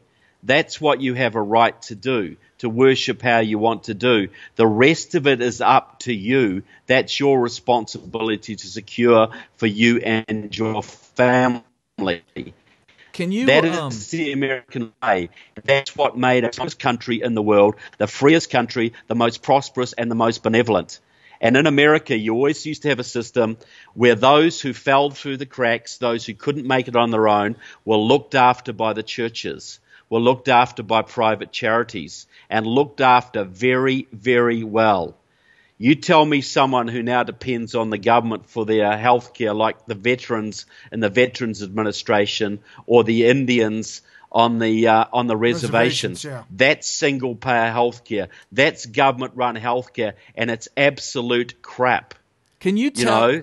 No, it's atrocious. Absolutely. So you guys are listening to Trevor Loudon. Can you explain to everybody how you got into this, where you were writing these books about communism and the enemy within in America? You're a New Zealander, and are you doing this with? Are you speaking out about governments of other countries? And what is the background that caused you to make this your mission in life? I'm very curious about that.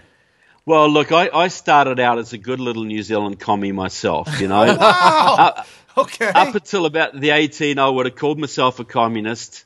I lived in a very socialist country. We had free healthcare, we had free dental, we had free milk in schools. My mother got a benefit for every child she had, even though my father was working and they were married and paying taxes. It was socialism's paradise, right? But there was 66% taxation. Whoa. There was crony capitalism. They used to call us the Albania of the South Pacific. But I believed in this stuff. And it was only in my early 20s that I sort of started to turn around. But I became a free enterpriser. I became a supporter of the U.S. Constitution through reading good literature. You know, Frederick Bastiat's The Law, Ayn Rand's Atlas Shrugged and The Fountainhead, and other very good books. But what got me on the communist thing was in 1984, our government, and you got to remember, New Zealand was saved by the American military during World War II from invasion by the Japanese. You know, the sacrifice of your fathers and uncles and grandfathers at Guadalcanal and the Coral Sea in Midway saved our bacon. Wow. So we had a lot of gratitude there. But in 1984, we basically told the American government to take a hike, to take their warships out of our harbors, their nuclear warships, and that destroyed our military alliance with the United States. The Australia, New Zealand, U.S. military alliance. It killed it. And I was very angry about that and very disappointed. And I did a lot of research into how it happened. And I spent a lot of time interviewing a New Zealander who had infiltrated the New Zealand Communist Party for our security services. He was like an FBI spy inside the Communist Party.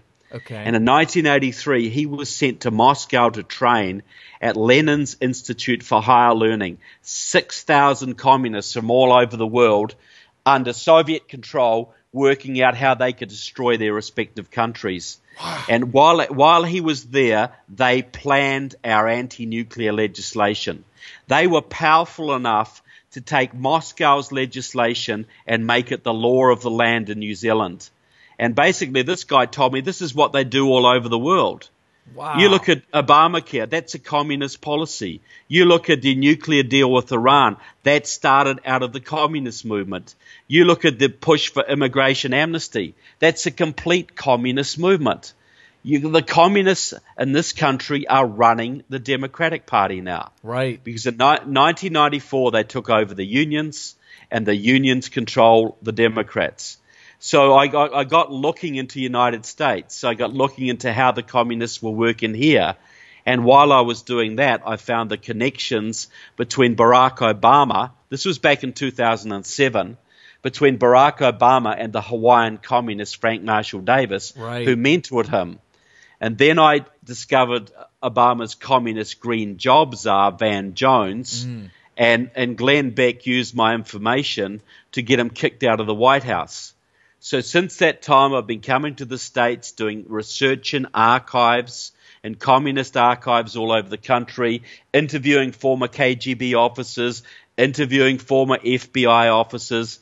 I've spoken to more than 400 groups around your country, been to all of the lower 48, and I've just taken a very strong interest in how America goes, because as America goes, so does my country. If America recovers its constitution and its economy and its military superiority, that's great for New Zealand.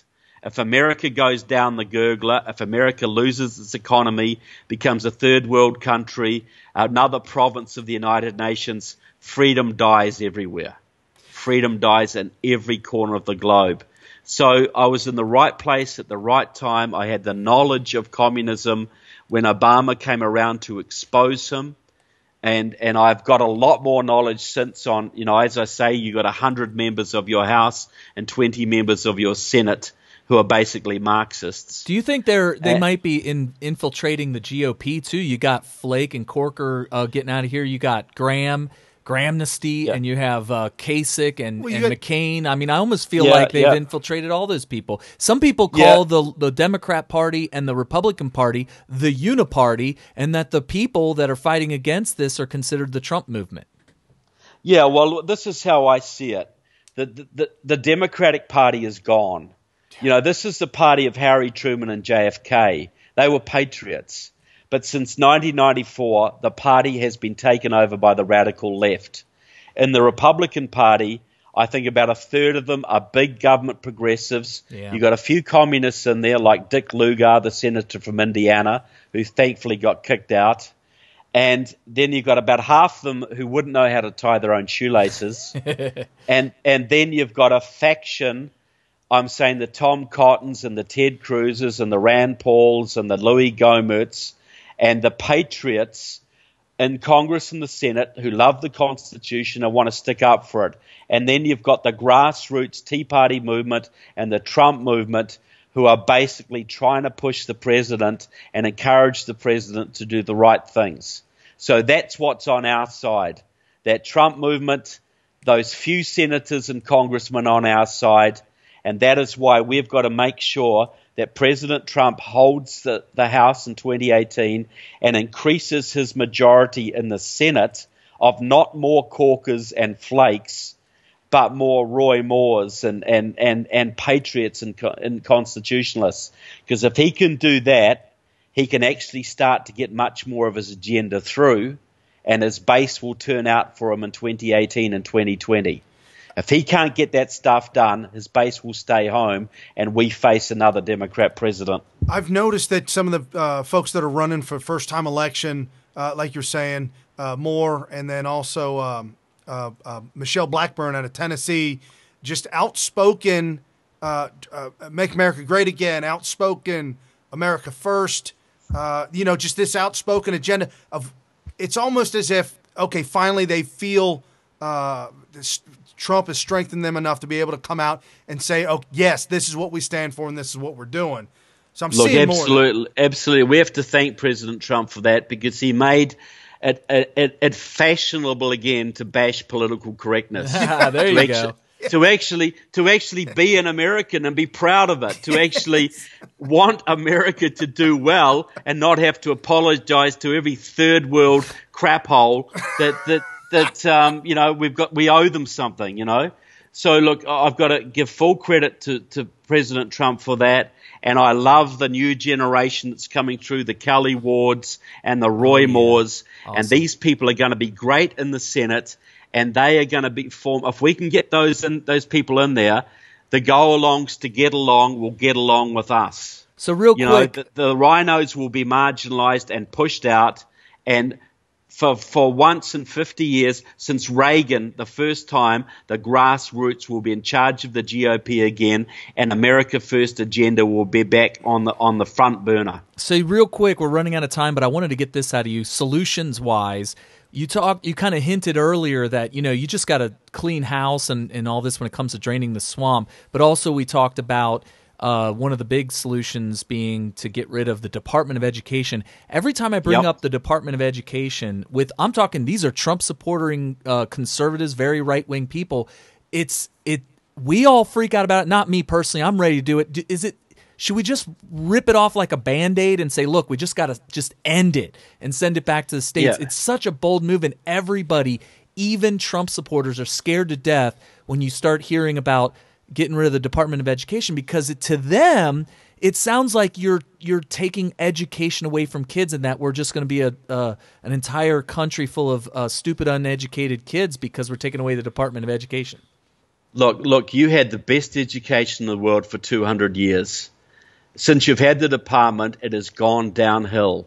Getting rid of the Department of Education. Well, you had it. You imagine if you had a Department of Fast Food, and you said, I'm going to abolish the Department of Fast Food. So, well, look, people won't be able to eat. People won't have anything to eat. Starve to death.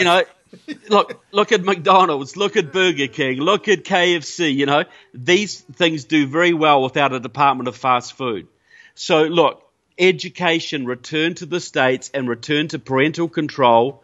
The waste that would be eliminated would be huge. The indoctrination that would be eliminated would be huge. But who would want to give the education of their children up to state bureaucrats, to government federal-run bureaucrats? Education is the most important thing you can give your children. Yeah. Don't you want it locally controlled? Don't you want it properly funded? Don't you want the quality to go up? Well, all of those things will happen if we can get rid of the centralized bureaucrats from the Department of Education that are a cancer on the education system in this country. Yeah, especially when you consider is that passionate enough for you? Yeah, I think so. Yeah. Well, and it makes more sense when you consider that it's being run. Your children are being raised and educated by people whose only agenda is to make sure that your child is a communist. It's as simple as that. Yeah. Look, how many families do you know who slave away, work 2 or 3 jobs to get their first child into college? And the child goes away to college and comes back at Thanksgiving and tells them how stupid they are. No, it's an absolute fact. I work with some of these older guys that are in their 50s that talk about, I got to get this overtime, begging the boss for overtime because their kid's away in college. You're right. Yeah. And when they come back, then it's nothing but an argument, and we at work have to listen to him complain about he's paying for his daughter to be indoctrinated. Well, yeah, I don't want to get rid of the Department of Education to hurt education. No. I want to take the limits off education. I want to take the brakes off so education can expand and be locally controlled and responsive to children's needs. And that's not happening when you've got a centralized bureaucracy run by socialist bureaucrats who all they want to do is indoctrinate your kids. Wow. So the argument is we've only had the education department for 30 years. Has it improved education? I would say absolutely not. You had the greatest public education system in the world before you had a Department of Education. And my wife now homeschools, and we're seeing this huge explosion of homeschoolers, especially in our area. We're in Cincinnati. We're on the west side, Anytown, USA. It's Catholic festivals and hanging out, and you got parades and all kinds of stuff over here. And we have found hundreds of families just in my little area that get together and encourage one another, and it's homeschooling apart from the government homeschooling. The government tried to get into that too, but this is apart from that, and it is amazing the compliment, and I'm not trying to boast it's amazing the compliments I get when people tell me how well my young daughters speak, how well, they're educated. My 9-year-old is a reader beyond reading, and my 8-year-old just loves the math, and that's just what they do. We have fun with it. Yeah, look, I can tell homeschooled kids. When I go to meetings, a young kid will come up to me and they'll ask a very intelligent question, and I'll be very polite. And they say, "Oh, you're homeschooled, right?" And they say, "How did you know?" Well, it's so obvious. But this is what I say. 50 years ago, a young black kid in Alabama at a public school got a better education than most school districts in the country today. I believe it. And the very worst, the very poorest districts, they got a better standard of education than the richest kids get in public school today. Well, I want every kid to get the very best education they can get. And I love homeschooling. I'm glad you do it. But doesn't every kid deserve that chance for a good education? Definitely. Not every parent can do that, Right, and they shouldn't be dictated to by a centralized authority. As I'm talking about individual schools, so that way, if a school wants to be better than everybody else, they should be allowed to do it, and then parents should be allowed to take their kid out of a school that's doing poorly and failing and all that kind of stuff instead of to trap a child in a school run inefficiently and poorly is, I think, the worst form of child abuse you can do, is it not? Yeah. What does that do to a kid's future and his prospects and his hope? It felt like it was like cruelty. Yeah, it was like prison to me growing up. Seriously, yeah. I just couldn't take. And looking at my daughters now, and once a week they go hang out and they do a whole thing where they do this co-op at a building at a church, and they meet together with all their friends. We're real plugged in with the community, and they have other friends there. It's overwhelming how. It's a big sacrifice because I'm the only one that works, but it's overwhelming how easy it gets when you've got the collaboration of all the mothers hanging out and helping each other, the encouragement from one family to another, knowing you're doing it. And the pastor's wife came up to my wife the other day and said, "Hey, I'm thinking about doing that with my newborns. What do you think?" And my wife absolutely flabbergasted because she didn't think she could do this to begin with. And she was raised in L.A. Unified. You would talk about prison. Yeah, that's the worst. Yeah, that's ground central there. Yes. But, you look at it, a lot of mothers or fathers who do it report it's a very positive experience. But you are working, and your wife has to take off work to educate your child, so you're losing income there, and you work and you pay taxes. You pay for your own child's education, and you're paying taxes for everybody else's as well. That's the worst. That's the worst. And it's not. And if it was a good education they were getting, you probably wouldn't mind so much. Right. You'd probably be happy. But you're paying to indoctrinate every other kid in your neighborhood who doesn't have the benefit of having parents as committed as you. Right. It's well, not fair. I say every child deserves a shot. Well, I'm just extremely thrilled to know that I have the backing of Trevor Loudon when I tell people, can't we just abolish the Department of Education? It's just turned into a big propaganda indoctrination camp for our children. So I'm really glad to have heard that straight from the horse's mouth. Look, absolutely. Well, we're at the end of the show, and this is Trevor Loudon that you are hearing, and he's the blogger at Trevor Loudon, and he's an author of it's TrevorLoudon.com, and he's the author of Barack Obama and the Enemies Within, and also The Enemies Within: Communist, Socialist, Progressives in the U.S. Congress. And any parting words for you, Trevor? Well, just say, look, if you've got Amazon Prime, go to see my movie, Enemies Within. Yes. It'll expose all the congressmen and socialists in your government. It's had over 100,000 views on Amazon Prime in the last month. Great. There's no advertising, so people are loving it. But I just want to say it's a real pleasure to be on with you guys, and I'm sorry I was late. Nope, that's fine. It worked out hope perfect. I made up for that, and any time I'd love to come back.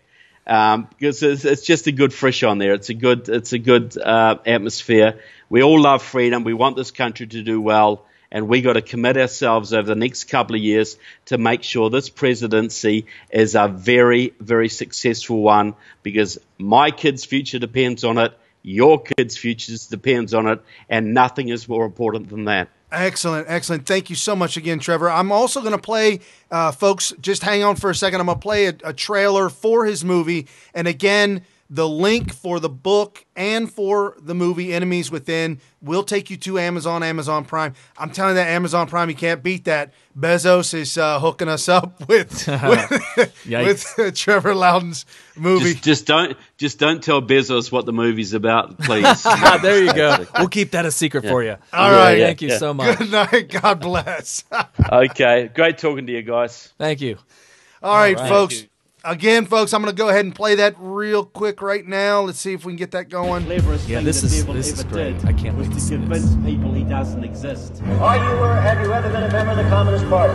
The FBI is not allowed to be concerned about these issues anymore. Your constitution warns you to guard against enemies, foreign and domestic. We've got an infiltration of our entire government. There are congressmen who have actively colluded with the enemy.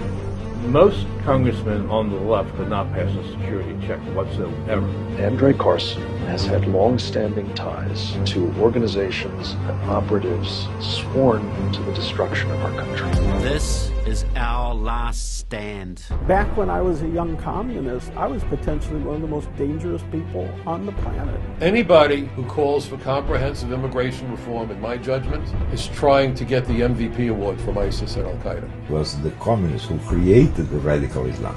These are the stories that the enemies in your government and in the mainstream media do not want you to hear. Could Hillary Clinton pass an FBI security check? She's in a position where she can be blackmailed for her behavior, and then there's nothing that she won't do to get what she wants. As a sworn law enforcement officer, Hillary Clinton is a domestic threat. These are the enemies within.